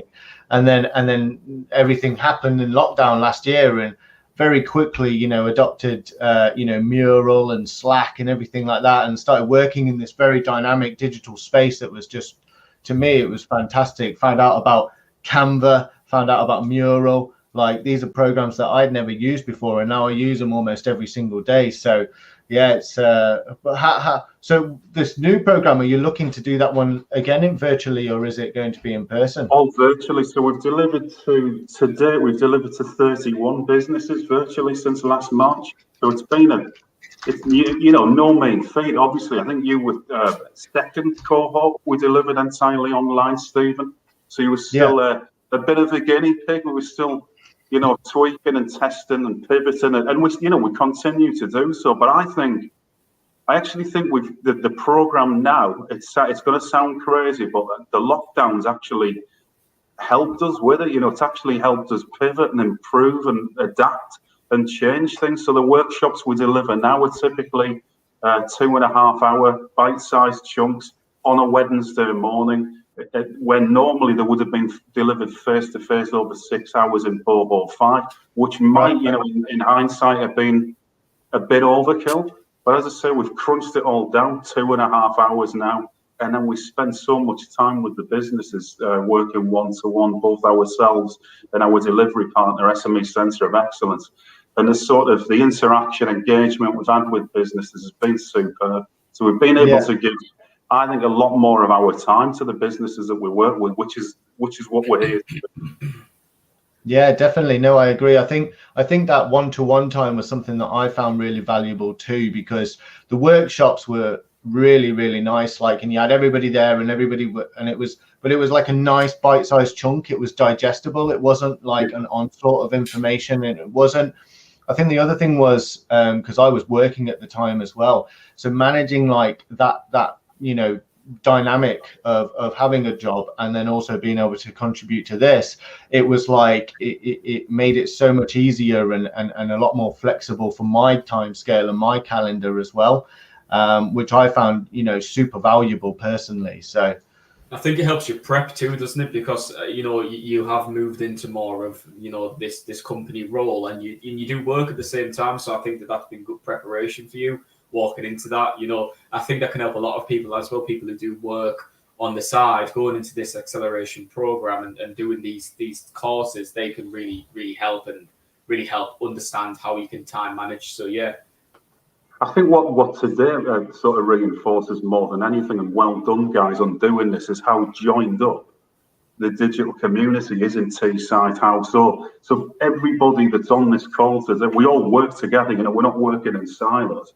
So you got Steve Dugan coming up later on, who I work very closely with. He obviously runs the Launchpad Fuel program for staff, students, graduates of Teesside University. Many of them come to us, and then many of the people that work with me on Accelerator go on our scale-up program several years down the line, as they're starting to really scale up to the likes of Sock Monkey and Double 11 and so on. And obviously, you've got the education. You've got Middlesbrough College involved. We've got an art college here as well. I must mention the art college because I'm a graduate of CCAD. Love the place to bits, and we're one of the last towns in the UK to have an art college. So just to reinforce how fortunate we all are in Teesside to have this digital community, there is probably nowhere better in the UK to do digital in Teesside. So I just want to thank both of you for showcasing this in today's event. Yeah, no, and thank you for being here. Like this is all part of the project, really. It's we want to bring people together. Everybody's been so like distant, and there's just not been much communication. Everybody's had their little pockets and stuff, and I think doing something like this where it goes to a wider audience, it should hopefully like be quite beneficial. Like I work at the college. So, one of the things that we've struggled with is communicating with college students and getting them to come and do normally do like taster events and stuff. And it's just not been practical. It's not been possible. So, and I think, spoken to some of my friends who are like in third year at uni, and they feel a bit like, oh, like, I don't really know how I can get in contact with these people. And so it's nice that we've got the opportunity to start bringing that back into, bringing that communication back and provide a platform essentially for everyone. And like you say, the community is great, and I feel like everyone has that mentality of together we can achieve more, and it shows. Andy Preston spoke so much about it. Zoe Lewis and James Lee spoke a lot about it. Ben brought a lot of value to the area too, with a lot of help from everybody. So yeah, it's really nice, and like you say, it is a commitment to the community. And I think it's an ongoing thing. I mean, we've been around 20 years. We've worked with the council on this, and at the start there was nothing here for graduates coming out of the universities in the region. We realised the need to build an infrastructure based on the absolute amazing world-class talent coming out of the universities and colleges in the area. So we might not even be halfway there yet. Do you know what I mean? We're 20 years in, but obviously with the initiatives that the mayor mentioned earlier on, it's so exciting. And I mean, I wish I was a bit younger than I am, because it's so damn exciting for the young people in this area. So in that point, I just wish I was a little bit younger and could take a bit more advantage of it. But you're only as young as you feel, Scott. I mean, just to reinforce that we are all here. So I mean, if you've got a digital business idea, but you're a bit like, I just give us a shout. You obviously we've been talking for several years, Stephen. And on the other side, if you were working in a traditional sector in Teesside, and you think, we're really interested in how digital could play a role in making us more productive or more profitable, we're the people that you need to speak to, and we can help you, however small or large, you know what I mean? So it's just to reinforce that we're here. It's been a challenging time during the lockdown. There are going to be more challenges to come, but there's some amazing support available in the Tees Valley. Yeah, I agree. Yeah. Well, thank you very much, Scott. Really appreciate you being here. Sorry for technical issues, but no problem. Well done, guys, and best of luck for the rest of the day. Thank you. Thank you very much. Congratulations, brilliant. What I think we'll do is, Scott, if you don't mind sending over the video of the testimonials. Yeah. If we can, I'm not too sure if we can splice that in for the YouTube video after the fact. If we can do that, yeah, I'll edit it in. Yes, so we can have it edited in. So when you watch it naturally on YouTube, when it was supposed to be there, it will just come on appropriately. So nice little bit of post-production magic. Yeah. Wouldn't expect anything else. Thanks very much. Thank you very much. See you later. Bye. Bye now. Bye. Right. Joe, I'll leave it to you. See you later. See you later, mate. Right. So next up we have Mr. Nick Rogers. Now, bouncing a bit off the last point that was just made there when we were speaking, Scott went on and he talked about how traditional industries can benefit a lot from digital applications, and I think if anything's going to stand a testament to that, it's Project Escape. Now, as some of you may know, Project Escape is an escape room, and it's been created by the director, Nick Rogers, who's coming to speak now, and they have conveyed and moved from being in person, being in a small space, figuring out puzzles, etc., to then moving on to a digital online sector. So it's Nick Rogers now to speak about Project Escape and how that transition is being made. Hello. Good afternoon. Hi there. You all right? You're all right? Yeah, not bad, thanks. Yeah, thanks for the introduction. Can you hear me all right? Yeah, I can hear you all right, yeah. So yeah, my name's Nick Rogers, and I'm founder and director of Project Escape Limited, which is Middlesbrough's largest and longest running escape rooms. So if anyone doesn't know what an escape room is, we basically lock people in a themed room with a series of clues, puzzles, combinations and locks, preventing their escape. So it's an excellent activity for groups of friends hanging out, for all the family getting together, children, grandparents in the same room. And it's also great for team building for businesses in the area. So that's like the sales pitch that I usually do to everyone when we introduce each other. So I'll talk a little bit now of how we got started and then go into lockdown and then obviously our digital focus going forward. Yeah, okay, perfect. So how we got started, we'd done a few escape rooms ourselves, the directors, around different parts of the country, and saw that there was nothing like that up here in Middlesbrough. So in summer 2016, we started writing the business plans, doing a bit of research and costings, and came up with these plans, and we presented them to Steve Dugan at Launchpad, who was on a bit later on. He loved the idea, very enthusiastic Steve. He absolutely loved the idea.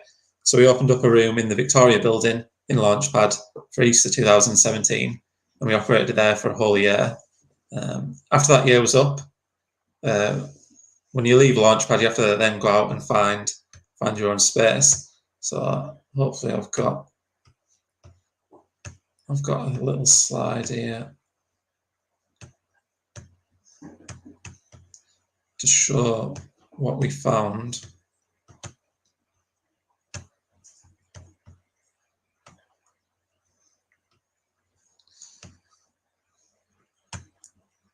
So yeah, that's a little bit about us and what we do.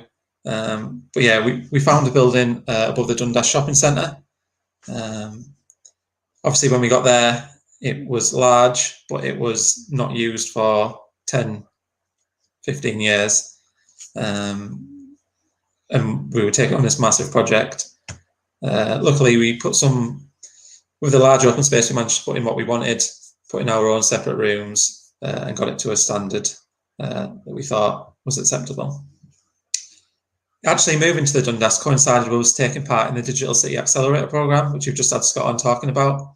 We met Scott at a Create Teesside networking event that Steve, who's organised this, knows quite a lot about. So we went through the Digital City Accelerator programme, which paid for a lot of our digital technology moving into the Dundas, which was our laptops, our computers, our TVs, all that sort of thing. We fully opened in the Dundas in July 2018, and our games that we were running from Launchpad trebled literally the day we opened in the Dundas. So we started doing a lot more games than we'd originally thought we would be doing.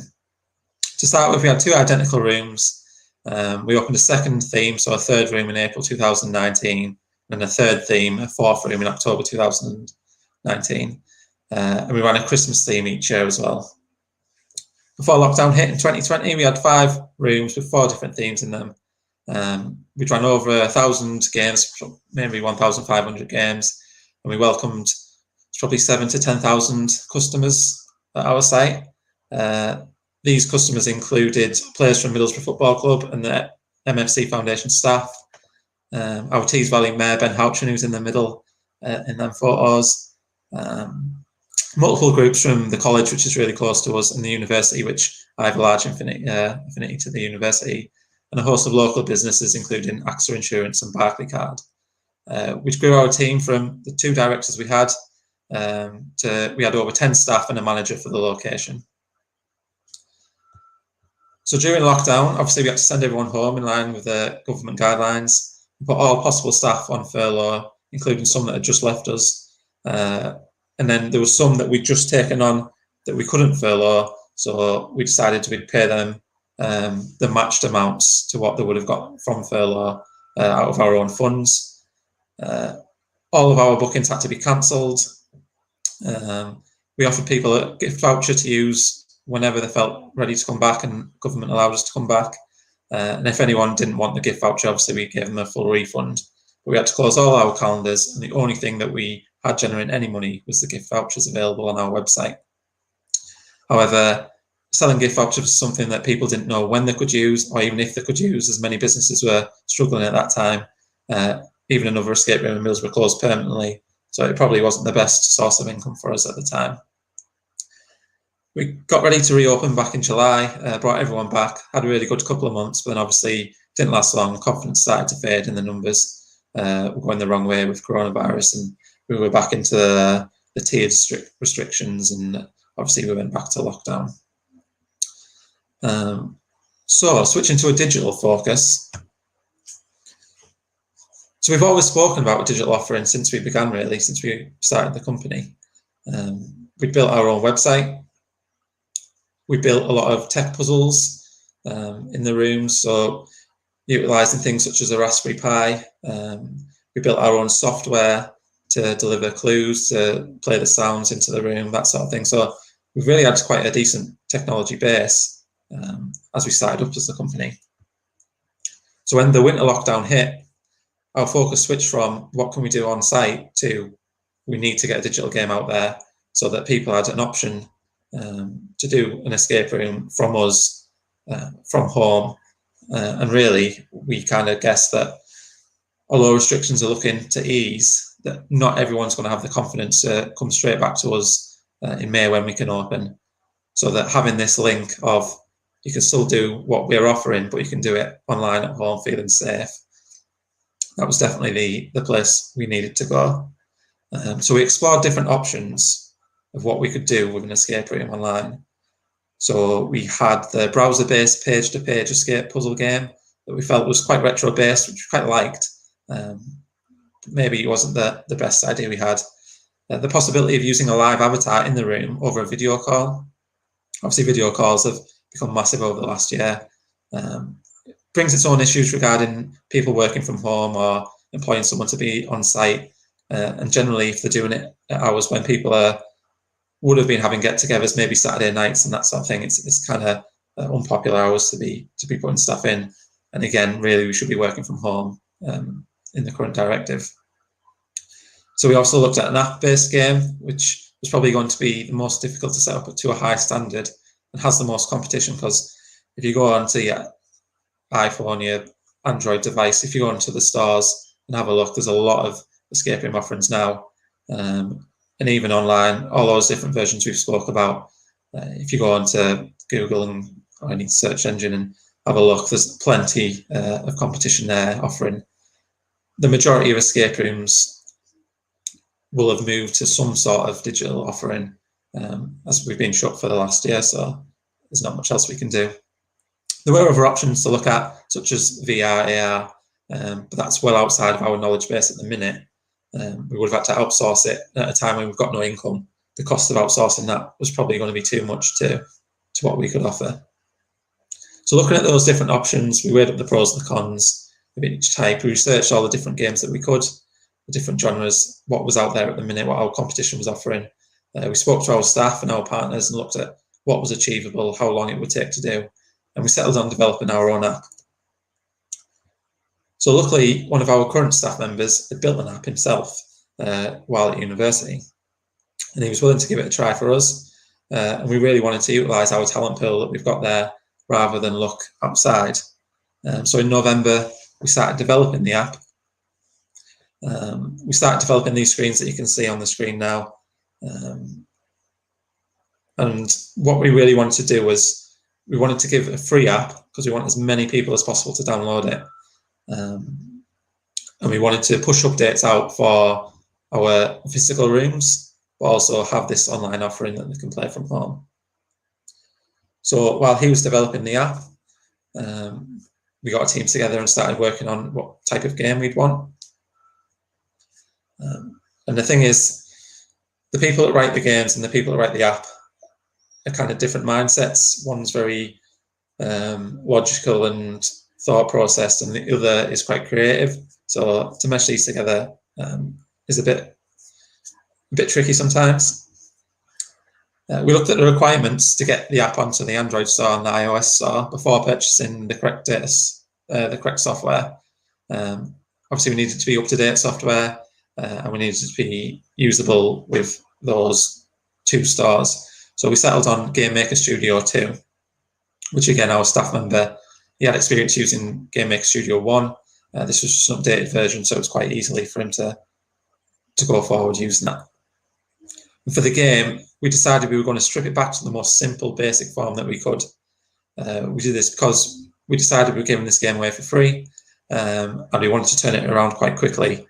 And we wanted to say, this is the basis of where we're starting, and we'll grow and get better and better as we go along.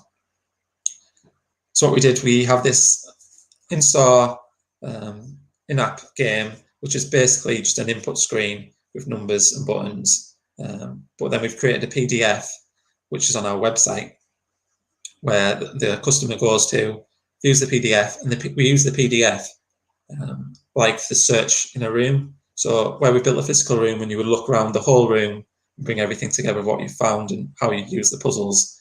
That's exactly the same with the PDF, that you go through the whole PDF and bring different aspects of the PDF together to answer the puzzles and input it into the app.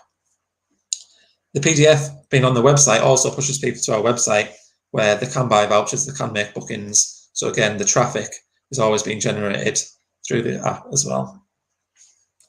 It took around 100 hours of development between the app maker and the game creators to get this built.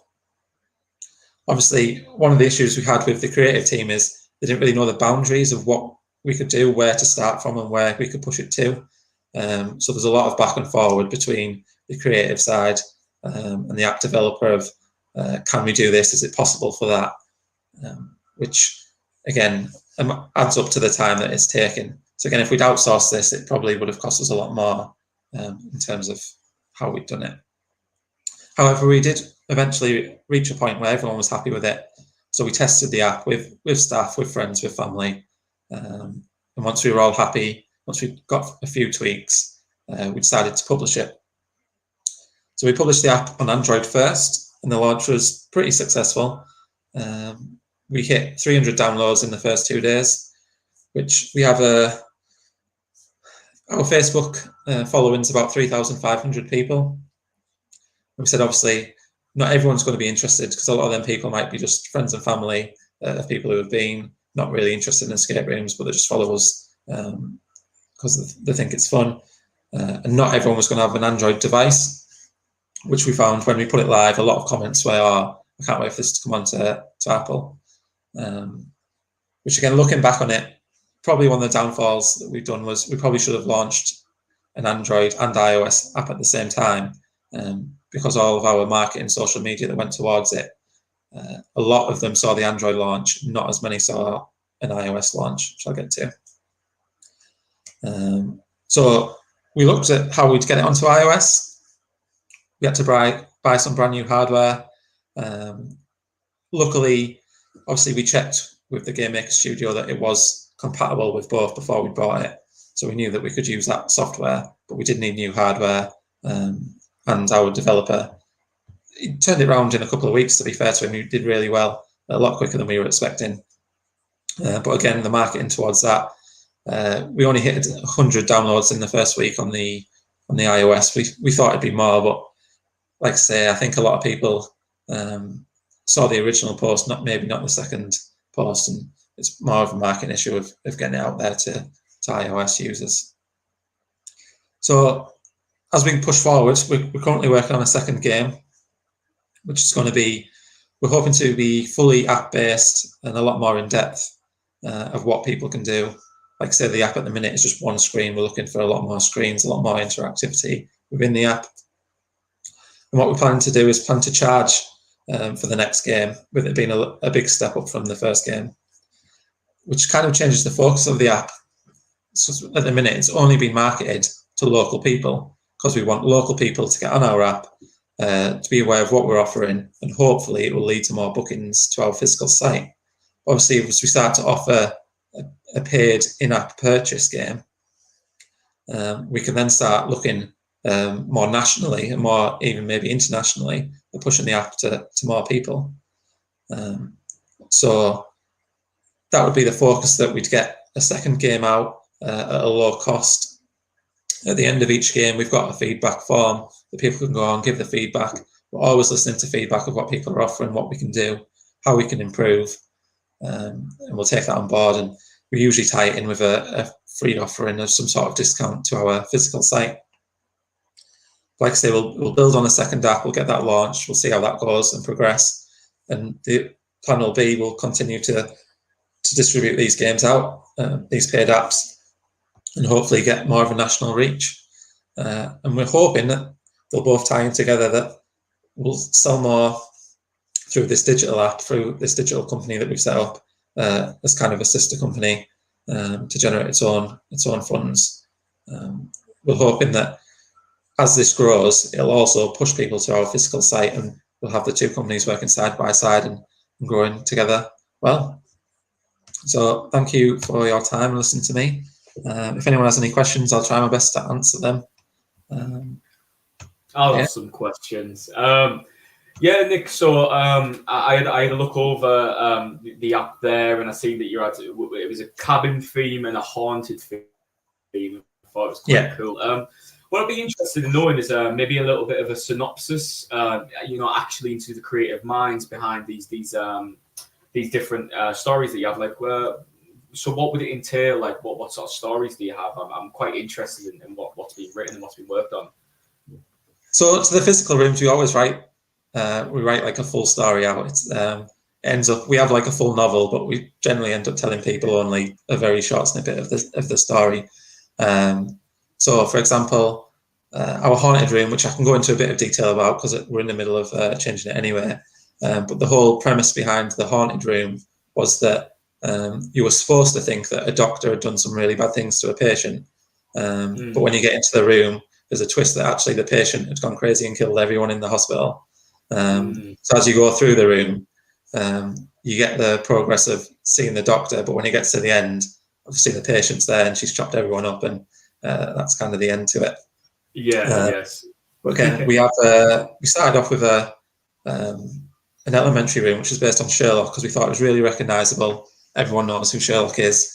And again, we wrote this mystery story, but it ended up we've used very little of it to get customers in. Because to be honest, once people get there, once people get excited and want to get in the room, the story goes out the window the second they go in and they find a lock and they can't undo it. So it's a nice thing to have, but it's kind of not vital to people's enjoyment. Yeah, I've never actually been to an escape room, to be completely honest, but I've always wanted to, and obviously with COVID, it's not unfortunately possible. Yeah. And it's I'll touch on that note. So, do you have any worries about, with naturally coming out of COVID, trying to get people back into the physical side of things for Project Escape? Do you feel as though it's going to be? I can imagine it would be a challenge. Telling people we're back open and we're doing our escape rooms again. What do you feel about that transition? What are your sort of plans for that without giving away too much? Yeah, well, obviously we're hoping, according to the government roadmap, that we'll be able to open May 17th. We've opened our calendars from May 17th now, so people can book for now. We aren't really expecting many bookings to go through. Maybe come April, when them restrictions get lifted and people think, oh yeah, we're on track, this is looking likely we'll be open. But until a bit more confidence around the numbers and what's been lifted is there, we're not really expecting much to go in yet, which again is an important factor of getting this digital app up and running and available to people, so people have the option to do something. But even come May, we're not expecting a massive boost. I think there'll be a large group of people that are desperate to get out there, and they'll be knocking on the door ready to go. But I think there'll be a lot of people that are quite wary still. It'll probably be a bit of a mixed bag. That we'll probably be operating okay, but not to what the numbers we were operating before lockdown, obviously. I definitely think the plan in place is, Continue. The plan in place is obviously we've got all the hand sanitizers. The main benefit we have is we have a massive space, so we're going to keep the 2 meter distance in. We'll keep that in all summer, I think, until everything's gone really. So we'll have that space. People will be separated, so they'll never have to meet another team, and they'll have their own individual areas. And we'll kind of treat it as if all the rules are still there, so that people feel confident, really. Yeah, and I definitely think that once places start to open, like offices and retail and cinema and places like that, and I feel as though people do start to get more in the feel of being around people, and then easing those restrictions in terms of social distancing, I definitely think that people will just naturally fall back into that. And I think that there's two thoughts about it. Either it's the impact's going to be felt for a long time and people are always going to be socially acutely aware of COVID and its ramifications, or people just forget about it after a few months and they'll just get back on with things. And hopefully it's the latter rather than the former to some degree, and I hope everything works out. But the main focus at the moment is the digital app and the games that you're producing, and the creativity that goes into it. I think it's excellent and very well written, and the fact that you're writing novel-sized or very long stories and then narrow them down. It reminds me of university. It is a really good really good push and a really good confidence between the two, and I'm really happy to see that's worked out for you. So thank you very much, Nick, and I'll leave it there. Cheers now. Yeah, so next up we have Laura from NetMinds, Laura Bernal. That won't be until around 1 o'clock-ish. So what we'll do now is we'll take another short break, and I'm still going to be promoting this Hopin. So the Hopin link is it's here in StreamYard. You can find it, and then if you go over to Hopin, you can network on there. You can use the expo booths, etc. And then hashtags digital Teesside, hashtag Gateway UK. Any questions, any stories that you might have, any pictures or any fun little facts that you may have that are related to Teesside or the tech sphere, just get them out there, get them on social media. So yeah, we'll catch back up around 1 o'clock with Laura from NetMinds.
And welcome back, everyone. Hope you enjoyed your break.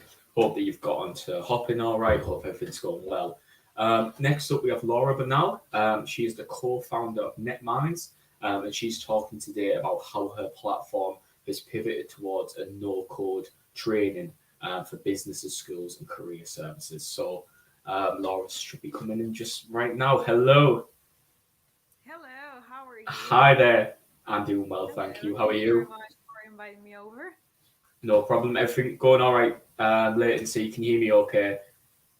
Yes, can I share my screen? Should I just press share? Yeah, what I'll do is I'll drop out and then you'll come full screen, and then if you share your screen, we'll figure things out. It should be okay. Perfect, thank you. No problem. Steve do his magic. All right, just a second.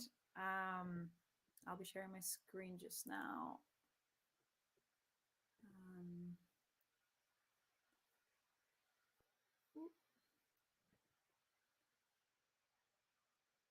Oh, you need, okay.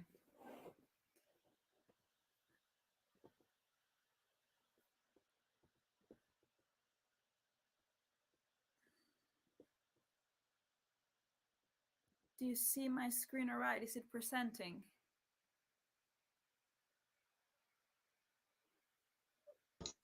Hiya, yeah, your screen's up. If it's not presenting at the moment though. So we can see the Canva screen.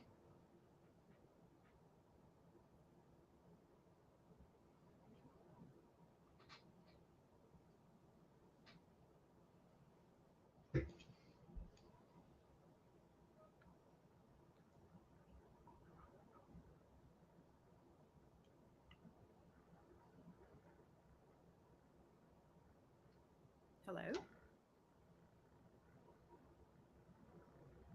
There we go, perfect. Yeah, good. Okay, perfect. Yeah, it's good. Are you able to get a little bit closer to your mic? It's a bit quiet on my end. Well, do you hear me better now? Yeah. I just have to put the computer. Yeah, no, that's a lot better. Okay, perfect. Well, right. Thank you very much. I'll leave you to it. Yeah. So I'm Laura, co-founder of NetMinds, and I'll be showing you our process of how we started with the company and also how we have created some innovation and how we have pivoted. So I want to start saying that it just happened in the university. So here's me and here's my co-founder, Christian. We are both from Colombia and we came to the UK to study our masters. And during this process, we started getting very excited about different topics. I did my research on knowledge transfer, and he did his research on ecosystems, business ecosystems. So then we started thinking, what can we do? Here's my co-founder, Christian. We are both from Colombia, and we came to the UK to study our masters. And during this process, we started getting very excited about different topics. I did my research on knowledge transfer, and he did his research on ecosystems, business ecosystems. So then we started thinking, what can we do? Here's my co-founder, Christian. We are both from Colombia, and we came to the UK to study our masters. Okay, sorry, I'm hearing my voice twice. Very excited about different topics. I did my research on knowledge transfer, and he did his research on ecosystems. So then we started thinking, what can we do? Here's my co-founder, Christian. We are both from Colombia, and we came to the UK to study our masters. Okay, sorry, I'm hearing my voice twice. Very excited about different topics. Sorry, I didn't realize I was on mute then. Oh, okay. Seems we're having a bit of a technical issue, so apologies there. I believe that there may have been a window open somewhere with the stage on, so she was getting a delay there possibly, but hopefully she'll return. In the meantime, I'll just be here. Any questions, feel free to pop them over. Yeah. Might play the advert quickly. Not too sure. I'll add Joe in. How are we doing, Joe? You all right? Hello, mate. Why don't we have a little bit of a chat then? Until Laura gets back, I mean, we can talk about who we are, what we do, and what are it like, where we all came from. I guess if we have the floor for now, we might as well just discuss, Gateway, and discuss create Teesside as a larger platform. So, I might as well interview you, Steve. So, how did Gateway come about, Steve? Where's this all came from? So the idea of Gateway actually came from me. She's came back. There we go. The secrets can't be let out now. That's it. Hello, how we doing? Sorry about that. I was like, what's going on? I'm hearing my voice. Did you have the stage open on your? Yeah. I see. Yeah. So it looped. I was trying to figure it out on my end. I was like, wait, is that me? And then you were just sat there quiet, like, what's this? And you weren't saying anything. I could hear the voice, and I was like, where is this? Yeah. But the good thing is we found it, and here I am again. Okay, let's try. Apologies for that. Exactly. Let's try over again. Okay, thank you. So you see my screen now. Yeah, we're going to drop out. I'm going to add that. There we go. So, and then I'm going to remove myself and Joe, and we'll give you the floor. So, any problems, we'll deal with it next time. Okay, perfect. Apologies about it. Yeah. Anyway, I was just saying that it's my co-founder, Christian, and I. While we were in university, we started getting passionate about our research, topics. So then we started thinking, what can we do in order for academia to be more involved with businesses, and how we can make sense of that? So we were, we're going to make something so academia and businesses can align. And we found the concept of open innovation. So we were thinking, we want to create a collaboration engine. And we started thinking about ways in which we could put together academics with businesses. But what happened? We did our first iterations and everything that we thought would lead us there. However, when coronavirus started, all academics and universities and businesses were just trying to survive. So out of a sudden, we were like, oops, do we have a business? And the answer was no, we didn't have a business anymore, because all the priorities of everyone that we were working with had changed. So we had several learnings from that, and we didn't experiment enough. There was a lot of bureaucracy in the sector we were trying to tackle, and also coronavirus. So then we started thinking, if we can't get with academics anymore, where else can we apply the concept of collaboration and bring people together so they can help each other to create innovation? And we thought, that's for sure entrepreneurs. We were entrepreneurs as well. And we were seeing a lot of gaps, because basically, and I think from the entrepreneurs that are here, and if you're thinking about being an entrepreneur, you'll know that you have to know a little bit about everything, but there is no way you're going to be an expert in everything. And that's why you build your team. So from these, we were like, go big or go home, because we are both from Colombia. So we had a really short time to do something about the business and stay in the UK. So we said, on one side, we have entrepreneurs needing some skills. And on the other side, we have some furlough that are at home, are getting 80% of their salary, and they might be getting, out of their business soon. So we were thinking, how we can make all the skills for people support each other. And that's how we created our first prototype. And another thing that we discovered is that innovation is not always fancy. Like this was a presentation that in lockdown we had to do for a pitch, just talking about how we have changed our business model. So yeah, this is just a funny story I wanted to share with you. Anyway, from this, we got to our first prototype, our first platform, using low-code tools. So we were collecting data from different people, analyzing it, and generating connection based on challenges and skills. So basically, we started saying to furloughed people, hey, if you want to help entrepreneurs, if you want to keep developing your skills, if you want to keep active, subscribe in this forum, get into our community, and we're going to start matching you with some entrepreneurs that are trying to move forward or are trying to help the economy, basically, because at this time we need businesses. So we started doing that. We got our first MVP. I just want to add that I am a journalist and Kristen is an engineer, but none of us knows how to code. So that was a major challenge, because all the doors that we were knocking in order to create our system and in order to create an MVP were telling us before, okay, where's your prototype? And we were like, oh, how do we build a prototype if we don't really have enough tools and we don't know how to code? So we found no-code tools, and that's how we developed our prototype. But when this happened, we identified new challenges. It was very expensive to find early adopters, and it was very hard to iterate with what we were building, not having the technology in-house. So we were, okay, what else do we have to do to be sustainable? Because when you're a startup, when you're working in digital and you're not a tech founder, you're going to see a lot of challenges of how are you going to build the system before getting revenue, and how are you going to get revenue before building the system?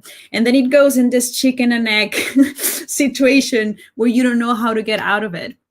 So the way that we found to solve it, after having pivot and learning no-code tools and all of the things that I was mentioning, was diversifying our business model and diversifying our offering.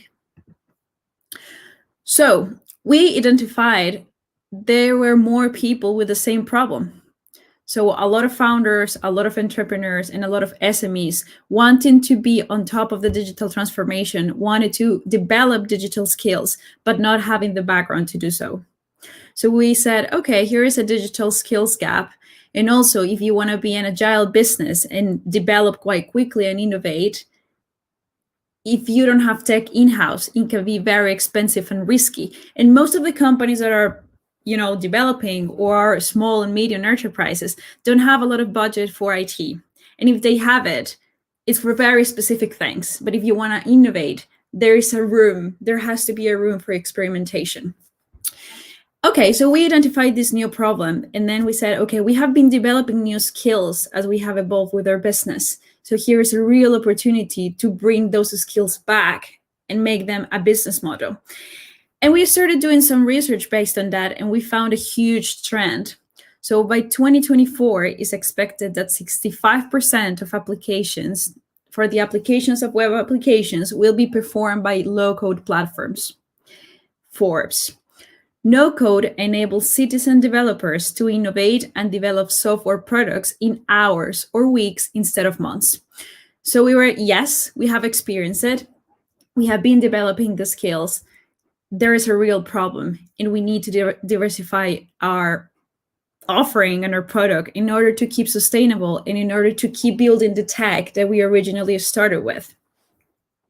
And I'll explain a little bit more about tech later on. But this is how NetMinds is now. So on one side, we are still a tech company developing a platform that works with businesses and networks and mentoring networks to automate the way that they connect to each other to support each other. So we capture individuals' skills and challenges, and then we connect them with people who can help each other. The business model that we have for this is a SaaS model for the system, and also a variable price for the number of connections that we generate. So the way it works is that we collect challenges from different entrepreneurs or different business, and then we do some networking on behalf of them to build mentors and advisors that can help them. If the network is already established, there's where the technology comes in, where we have developed an artificial intelligence algorithm with an innovation voucher that we got, and we automate the process. But on the other side, the diversification of our process and of our company has come from the training and the automation of different processes. So we work with SMEs and universities implementing automation in key business processes using low-code and no-code tools. And in this way, we are empowering employees and students to be confident about the digital transformation and develop digital skills to innovate and solve the problem of non-tech founders or non-tech people developing software and developing digital solutions. At the moment, we are in a project to build the first no-code, low-code higher education curriculum, which we are very excited about it. And if anyone has any ideas or would like to be involved, I'll love to have a conversation afterwards. And for this ones, we are having a different business model that it's on workshops and also doing some process automation for different businesses. This brings us to a conclusion: is collaboration and the joint between businesses and academia has always been at the center of what is our business. And even though we have changed a lot and we have been against a lot of challenges, that has been the reason why NetMinds has existed. And we have always found a way to come back to that and diversify our offering, pivot, change, but always keeping that in mind and keeping in mind the problem that we want to solve, that is just connectivity, and help people and businesses innovate and find the means to do so. So here are some of the projects that we have developed with different organizations. So with Teesside University, we have been working with Steve, that it's gonna be speaking after me.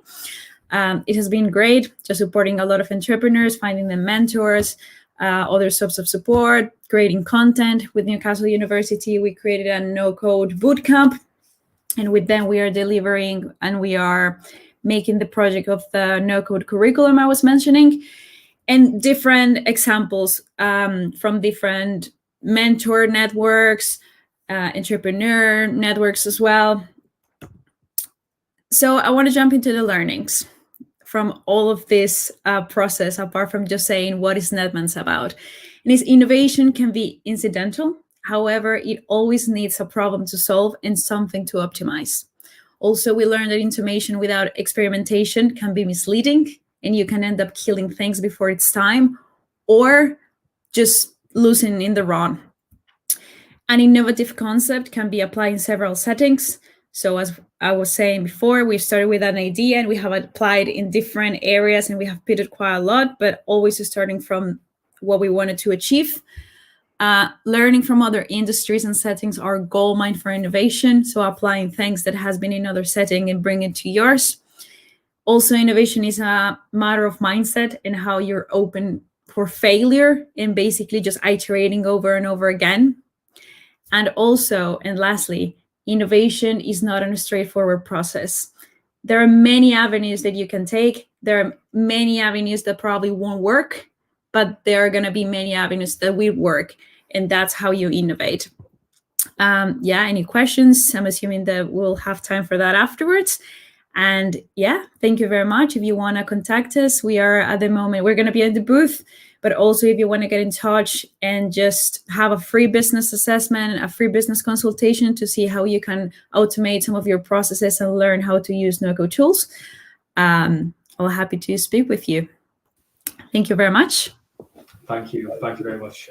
Yeah, so we have some prior connections. We spoke Christian before, and I spoke with you, and you put us in contact with Zoe Milam from First, who now works at a different company, but she was helping us out in the past with events, and she was helping us like understand how an event would function, especially on a digital platform such as this one.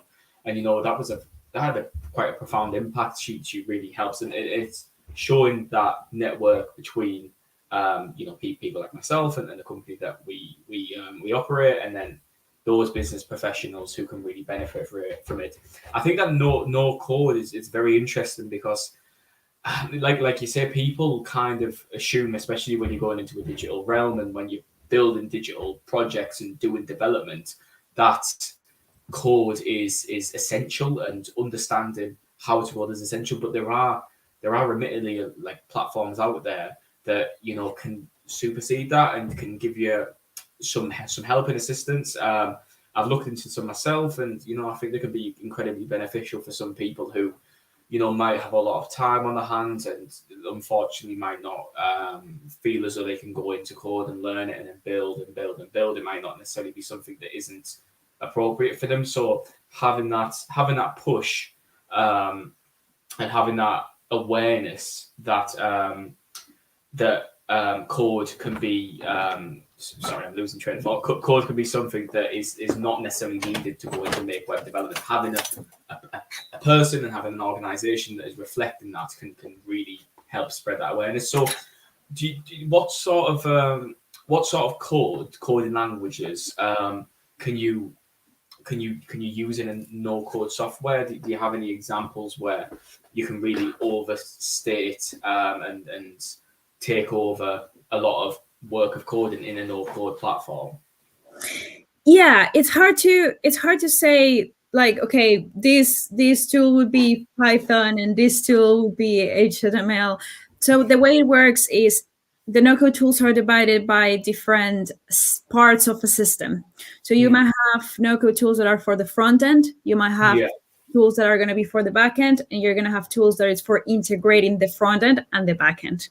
Yeah. So when you are speaking about no-code tools, it's not so much about the language, but it's about the stack that you have and you put together in order to create your system. So the tools that you use for the front, for the back, and from the integrations. So yeah, that's a really interesting question, because it doesn't translate. The stack is different. It's not a language, but it's just different tools working together.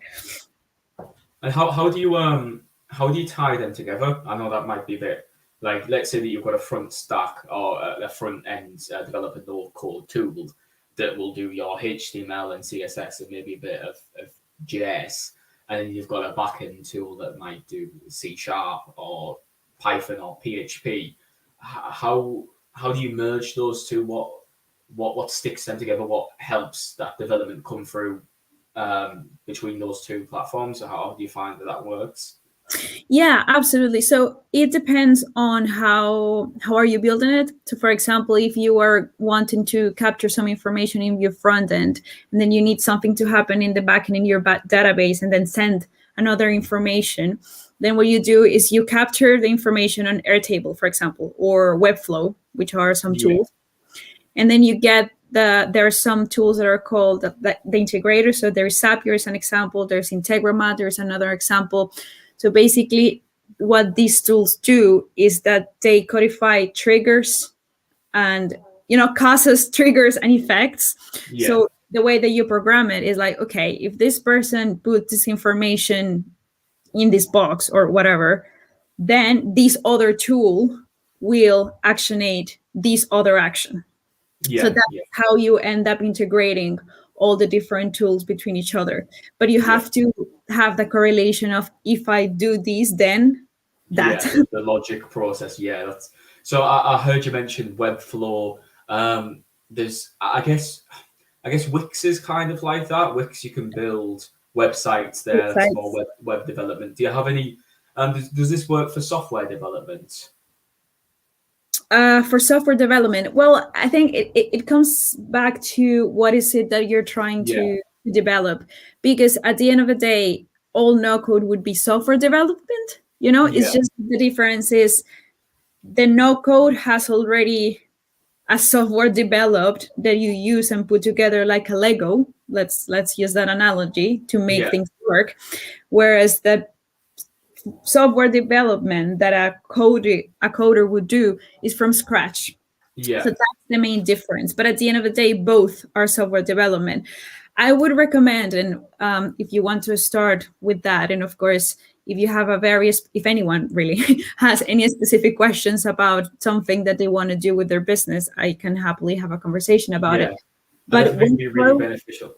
Oh, sorry. I think it'd be really beneficial to get some recommendations on both parts and the mid part of different development, because I mean the question that I've asked there, sort of the process that I'm following to some extent, is do you feel as though as more and more no code development tools are created that we're going to move towards move out of coding and move more into the coding is already preset, and then the tools allow you to work with the coding without even needing to learn the language to even begin with? Do you feel as though that's because somewhat with Webflow, with Wix, with all these different softwares, they do take out the whole learning process. It's kind of like instead of learning, Portuguese or Spanish, you'd have like a Babel fish where you're talking to your phone and then it would translate automatically for you. So you take out that learning element. Do you feel as though that's where we're moving towards when it comes to no code? No, and I want to come back a little bit for the recommendations. So just Webflow, it's a really good one for front end. Airtape is a really good one for back end, and Zapier is a really good for integrations. And there are so many, but just recommendations. Regarding what you were saying, that's a very interesting conversation because it's a yes and it's a no.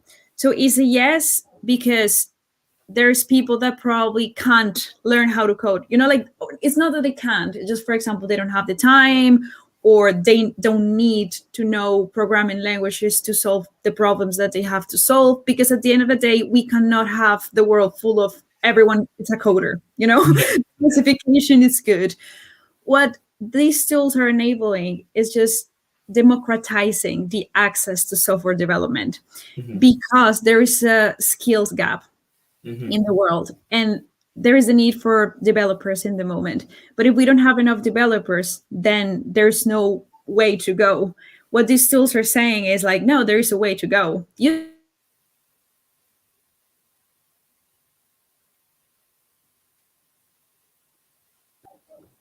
But at the same time, all the no-code tools have certain limitations because you might need at some point something that is going to be very, very tailored to whatever you are building. So the no-code tools can give you the jump to the next level, but probably won't take you all the way. So I think, yes, for some people, it might take away the need to learning. However, I think it's not a bad thing. You know, like, for example, people with me, I never thought about learning coding. I was like, as much as I knew that was so important, I was like, well, I don't want to code for my life. I'm a journalist, but I need to know it. It can be quite daunting. So when you look at the lines and lines of code and you're like, what's this question mark do? And you're like, oh, but yeah, it can definitely, you know, like you say, there's, and then I think for people who do want to learn and are interested in it, it's still there as an option. So yeah, it's an accessibility tool ultimately, and I think that that's really beneficial, especially for people who may not necessarily either be interested or have the time and capabilities to actually learn how to code. So, you know, that option there is perfect, and it's really nice to hear some discussion around it and have a conversation about it, because to be honest with you, I didn't realize the depths that you could go to with no code. I thought, okay, you can do some front end, but I didn't realize that you could develop as far as you've expressed. So yeah, that's very interesting, and thank you very much for your time, Laura. And we can move on from there. Thank you very much. Yes, absolutely. And yeah, happy to have discussions. It's a very, very interesting topic. Yeah. Okay. Well, I really appreciate it, and I look forward to, you know, hearing more, see some workshops about it, and, you know, delving into it more in the future. So thank you very much for your time. Thank you. Bye-bye. Cheers. Bye-bye now. Bye-bye. Right. So next up, and last but not least, we have Mr. Steve Dugan. Now, Steve is the head of enterprise at Teesside Uni and the founder of Teesside Launchpad. He will be covering the exciting developments coming to Teesside Launchpad program and how it has helped the local businesses, and a preview of how it's going to contribute to help more local businesses grow in the future. So is Steve coming through now? There you are. Hello, Steve. Hi. How are you doing? Yeah, I'm really well. How are you? I'm doing really well, thank you. I'm having a great day today. I feel as though, you know, everything's really ticking over really well. I've learned a lot of stuff, and I really like this digital, this little digital pocket that we're working through. I think that, you know, we're really networking together and we're really meeting interesting people, and a lot's coming from it. I'm really looking forward to hear you talk. You've helped wonders across doing different things in the Teesside University. We spoke before in the past. You given us some good advice, and you've really helped out. So yeah, take it away. Yes, thank you. And just to start by saying, what a great job you've done on this event. The platform is brilliant, and the hosting's been great. The ad-libbing, when required, has been slick and smooth. We try. We certainly it's been try. Really good. Well done. I'll tell you what. I was so nervous this morning that I don't know how I managed to pull myself out of those nerves. But yeah, it's just I'm interested in talking to people, and I really smashed it. You've done a brilliant job. Thank you. Done a brilliant job. I really appreciate that. Thank you very, very much. Well, I'll let you take the floor now, and I'll shut up a bit. Cheers. So, hi, I'm Steve Dugan. I'm Head of Enterprise at Teesside University. And I'm really excited to get to share with you something we've been working on now for nearly 12 months. And I'm going to tell you a bit of a story about it, and I'm going to give you a sneak preview inside the newly refurbished Victoria building. Stephen and Joe, can you see my opening slide with Victoria building on? Yes, fantastic, thank you. Yeah, that's came up now, yeah. Well, the building you can see there, it's a building that's really close to my heart, and I have a huge emotional connection to this building. It's the Victoria building on Teesside University's campus. It's an old Victorian primary school, and through its doors have come nearly 450 startup businesses that have gone on to trade, create jobs and wealth in the Tees Valley region. And many of the businesses that you see in the boho zone that have helped to shape and change the economy in Middlesbrough and Tees Valley started out their journey in this old Victorian building. And I think it's affectionately known really as Vicky Road, and everybody remembers the time that they spent in this building. And it's just undergone an enormous transformation over the last 12 months, nearly £1.5 million spent gutting the building. And what I'm going to do in my short section here at the end of this great conference is to give you a sneak preview inside and let you understand how different this building is and the role it's going to play in helping to continue this brilliant news story that is the Tees Valley and Middlesbrough. You know, hugely positive news recently, and I get the feeling this region is really on the up. And I'd like to think that Launchpad will continue to play an important part in that story. So let's have a little peek. Now, this is, when I said we've gutted the building, I really meant it, right? We've literally, you can see that digger there on the left-hand side. That digger was actually driven inside the building and it dug up the entire floor plate of this building. So we've stripped everything out and gone back to the Victorian structure of the building. All of the suspended ceilings and plasterboard and hideous 19 lighting schemes have all been ripped out. And in a little while, I'm going to give you a preview of what we've done. But before we do that, I want to kind of give you a bit of background because it's super important. The person you can see on the left-hand side of the screen is a gentleman called Hugh Bell. And Hugh Bell was a huge industrialist in the 1800s in Middlesbrough and was a founding member of the business that turned Middlesbrough into this infant Hercules at the time. He founded the steel mill. He made a heap of money. And with that cash, he wasn't just interested in profiting from it himself. He wanted to do really good social impact in the region as well. And he was a philanthropist. And the building I'm sat speaking to you in now, Victoria Road building, was built, that primary school was built, every brick was paid for by Hugh Bell. And he did that to educate the children of his workforce, because this area around the university was just all terraced housing. Very socially deprived area of Middlesbrough.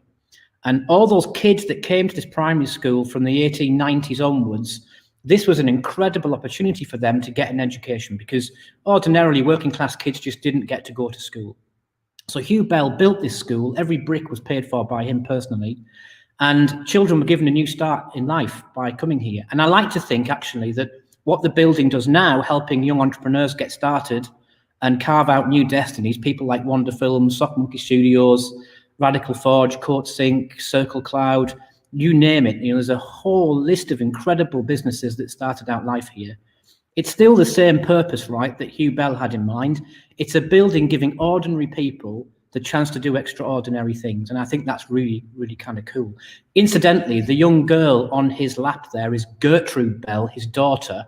And believe it or not, Gertrude Bell, on the image you can see over there next to the pyramids at Giza, on those camels, we've got one woman on those camels, and that's Gertrude Bell. And she's actually there with Winston Churchill and Lawrence of Arabia on the other side of her. And she created two countries that are still with us today, two Hashemite kingdoms, the Kingdom of Iraq and the Kingdom of Jordan. She literally created those nation states, drew the borders, and her grave is in Baghdad. This town is unusual, isn't it, in that it creates these incredible people that do amazing things, and Gertrude Bell certainly one of those people. So that philanthropic background to this building is something that we're going to reference again as we go through the renovation work that we've just carried out. So we're 12 months in and we've just finished works, and the building now has been completely transformed into 4 separate areas. Now I'm going to give you a sneak peek inside each one of those in just a bit. But if you'd been in this building 12 months ago and been incubated perhaps in here, you would remember this was a leaky old ship.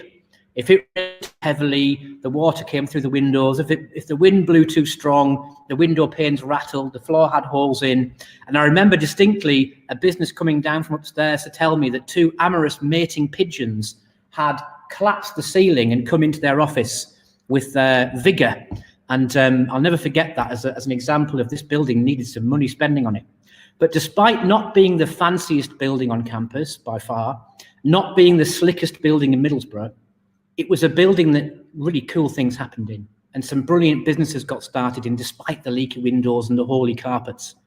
But we're now in a position where we've invested £1.5 million in this building, and we have transformed it into something where the building really lives up to the good that it does.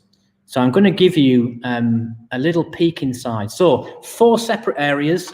In this lower ground floor space that I'm in now, we've created a 32-seater co-working space, and I'll show you that in a sec. Above me, we've created 12 new starter offices for graduate businesses to be incubated, and they're beautiful as well.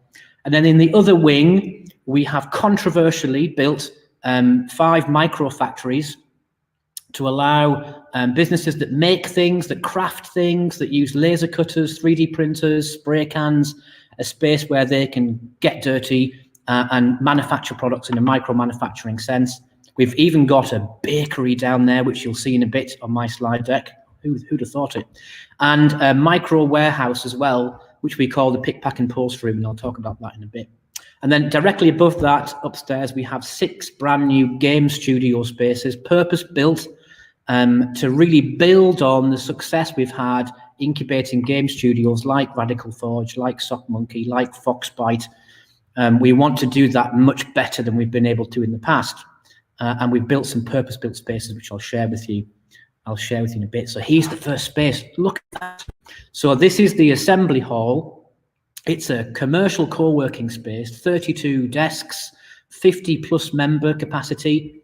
And this is in the old assembly hall of the school, which we've recreated.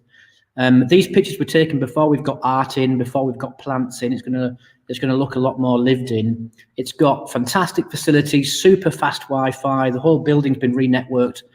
Roundtons, unlimited Roundtons, bean to cup coffee. So great coffee, great Wi-Fi, and a great place to rent a desk, either a hot desk or a dedicated desk. And this space is purpose-built to bring interesting characters into the incubator. So any business owner, any entrepreneur, any founder who needs a great desk and a great space in central Middlesbrough with access to the gym, the car park, the library, everything else included, this is open. You know, anyone can take a desk here because we want interesting characters to bump into the founders we have elsewhere in the building. We want to manufacture serendipity. We want to manufacture those corridor meetings that lead to value. So we have some fascinating characters coming into this space that you wouldn't ordinarily get to bump into on a daily basis. So it should be a really interesting space. And also the bakery is going to supply it with breakfast buns and so on. It's going to smell amazing, fresh bread and fresh coffee. So we're booking desks in this now. If anyone's interested in taking a desk in a great co-working space, please drop me a line, and we can get you in for a visit. And we're taking bookings now. So that's one part of the building, this open co-working space for the entrepreneurial community and business community in Tees Valley. The micro factory wing is 5 very basic spaces with a white clean floor, white clean lighting, separate power, different power system in there, so you can plug sewing machines in, you can plug 3D printers in, laser cutters in, you name it. And this is a place to make stuff. And it has its own micro warehouse that you can see on the right called the room. So imagine you make something in the left-hand side workshop and you sell it on Etsy or not on the high street or eBay, and your order comes in, ping, you can come into the pick, pack and post room, take it off your dedicated rack, and we're going to have a bubble wrap roller in there, brown paper roller, label machine, boxes, everything you need to ship your product out the door. And just there is a DHL pickup point. So that's like a little mini industrial estate. Kind of cool, that. And we have, as the first tenant in that space, our very own bakery, a community impact bakery in partnership with Big River Bakery. And it's there to demonstrate social change and to allow the university's incubator to make an impact on food poverty and social cohesion. And if I can get a video to play, fingers crossed, maybe Stephen needs to help me on this one. It's the video, it's the video with me in the blue jumper there. Perfect. That's playing now. Is it? Prize at Teesside University, and my role in the bakery project really is as its sponsor and idea originator. The bakery project is a way for Teesside University to leverage its on-campus incubator to affect social impact or create social change. University incubators are not just commercial premises, they're there to do much more than generate revenue. They're there for the university to project its civic mission out into the community. So the bakery was conceived around about a year ago. I visited the Big River Bakery in Shieldfield in Newcastle to go and do a bit of research for the bakery here at Teesside Launchpad. And there I met the founder of that bakery, Andy Haddon. And since that point we've built a working relationship and have kind of developed the project together to this stage now. And at the same time, I'd met Fran, who came into Launchpad looking to set up a community bakery, and I'd met Andy Haddon from the Shieldfield Big River Bakery, and it all seemed to come together perfectly. Fran's really good at, he made a ciabatta for me last week, and that was really nice. Fran is a passionate baker, and I hope that the role he has here in our community bakery with Big River Bakery, our partner, is helping him to pursue his dream job. And I like it when Fran shares his passion with me in the way of some bread, and I get to eat the fruit of Fran's labours. It's wonderful to be able to share bread with people. There's nothing like freshly baked bread. The process of making it and baking it is very therapeutic, and it's a great way of breaking down barriers and giving people a sense of pride when they bake something with using their own hands and making something wonderful. Hopefully that passion will come across in all the classes we do together, all the people we engage and all the people who eat our bread from Big River Bakery. Bread's bread. I don't think it really matters what your cultural background is, what language you speak. We all can appreciate the smell and taste of fantastic bread, and hopefully in this room, in this space, we can bring different groups together who perhaps struggle to come together in the community. Perhaps they can see this as a safe space where they can just get together to make bread, and perhaps also work together to address some of the food inequalities that we see in the areas surrounding our campus. Thanks, Stephen. If you can go back to my slide deck, that would be brilliant. So that's the bakery. Wow, smell-o-vision, you know, gosh, if you could eat that bread, it's amazing. So we're working with refugees in Middlesbrough, and we're trying to create projects in the bakery that will affect food poverty in the TS1 postcode. And that space will become a food incubator in Launchpad over time. On the left-hand side, we're upstairs. That's one of the 12 small starter offices, beautiful restored parquet flooring. The blinds are yet to go in there at that time when that picture was taken. And on the right-hand side, one of 6 new indie game studio spaces, purpose-built. Each one can seat 12 creatives. We're going to put PCs in there, software licenses in there, and the game studios can come in, literally sit down at the desk, start creating content, and we will incubate them across a 12-month period in a brand new Indie Games Accelerator program with industry mentoring, industry support, travel allowance to get to the big shows. It's going to be a transformative way of incubating video game studios going forward, really building on the success we've had in the past with people like Sock Monkey and Radical Forge, CodeSync, of course. And we want to do that so much better. And the Indie Games Accelerator wing will help us to do that.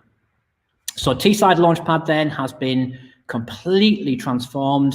And as soon as it's safe to do so, we're going to start inviting people in for tours. We'll have a bit of an opening shindig, a little bit of a party to celebrate the building's reopening. And I think I checked yesterday, we're at around 87% occupancy of that building when we're allowed to let people in. So Launchpad is going to really play a big part in populating and providing the pipeline into Boho 8 and Boho X. Andy's vision for this town and for this region is really exciting, and I'm delighted that Launchpad can continue to play a really important part in that journey. And I think I'm probably running a bit tight on time to play any other video content, so I'm happy just to take some questions if that's all right. I'm happy to play the video. I think yeah. Time. So is that the other one with the Wonder Ladies? Yeah, so the video that Stephen's about to play is about a funded program called the Fuel Program. This gives grant funding to Teesside University students and graduates who want to start their own business. We give away around 40k per year, and that money comes from a private will. A local family's bequeathment allows us to give that money every year. It's not university cash, it's directly from a family's will, which are a Northeast family. And they want to help young people in the Northeast do incredible things. So if you could play that video, that'd be great, Stephen. This gives a good overview of the Fuel Programme's impact. Please, buddy. I'm Chloe Clover. I'm the co-founder and creative director of Wonder Films. I'm Jodie. I'm the founder of My Breakfast Box. I'm Aaron. I'm the CEO of Foxlight Games, a video games production studio based here in Middlesbrough. We are a breakfast subscription service, but we also make all the products ourselves and sell it online through our website via our subscription boxes. Wonder are a video production company, video marketing company. So we create really cool content for businesses, but what we do that's a little bit different is that we do the whole video marketing circle, and that's quite unique to Wonder Films.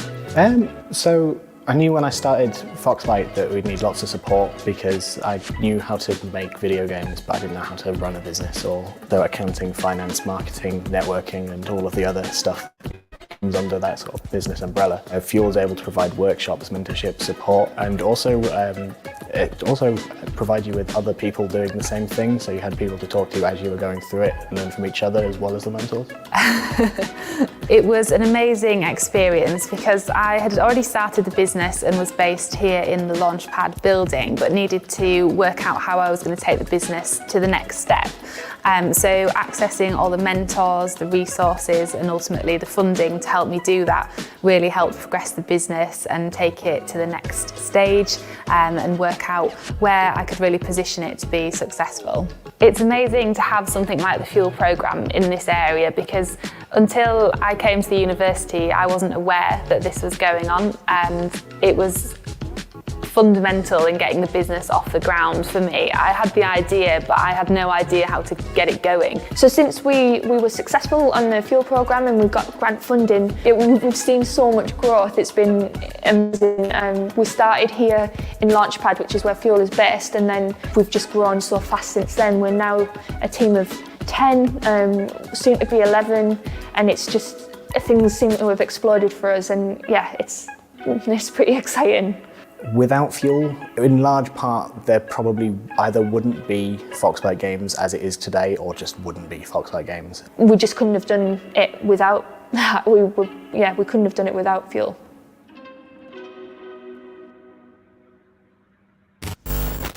Thanks, Stephen. Yeah, not a problem. I can't get over how good that space looks. Honestly, it's on the video. It looks awesome, doesn't it? On that video with Chloe Clover sat there, it looks great, doesn't it? Yeah, I mean, we've known each other for, I mean, it must be going on nearly 6 years now. When I approached you, you know, in my first year at university, probably within the first 3 months, really. And was like already throwing ideas at you, like, oh, what do you think about this? What do you think about that? And you were like, yeah, sounds good. And then, you know, the space there, it had the potential, and you know, it's just really nice that, because I know it's been quite difficult as well. I know you've been banging on about it for quite a while and trying to get things changed. Grey hair, Stephen, grey hair.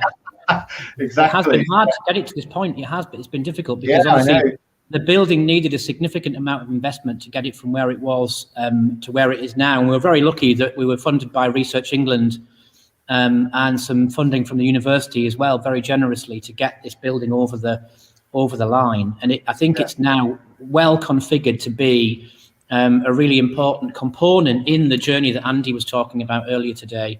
So I'm super proud of where we've got to.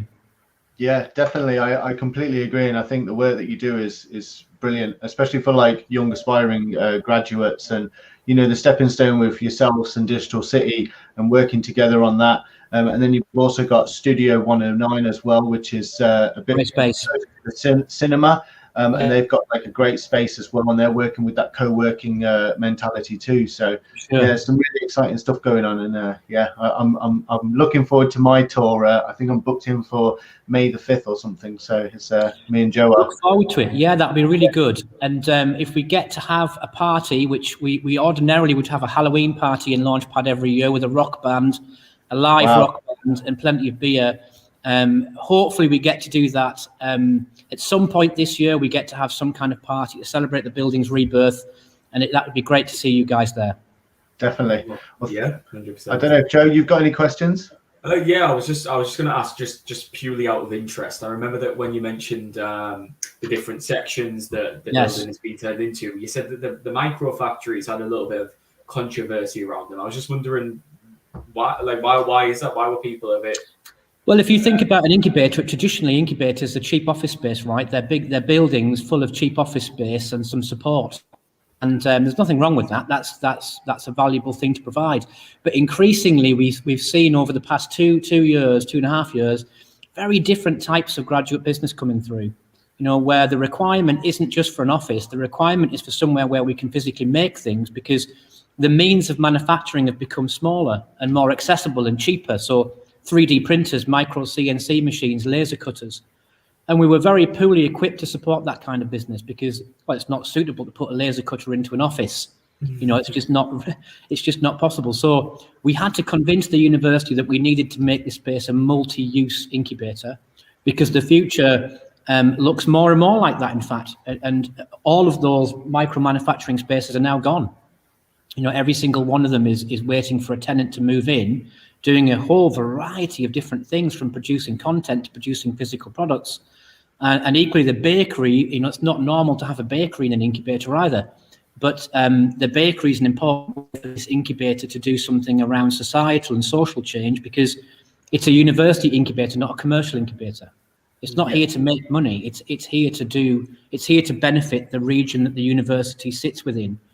And so again, kind of convincing getting a bakery into an incubator isn't easy either, because there's health and safety challenges and so on. But it's the right thing to do.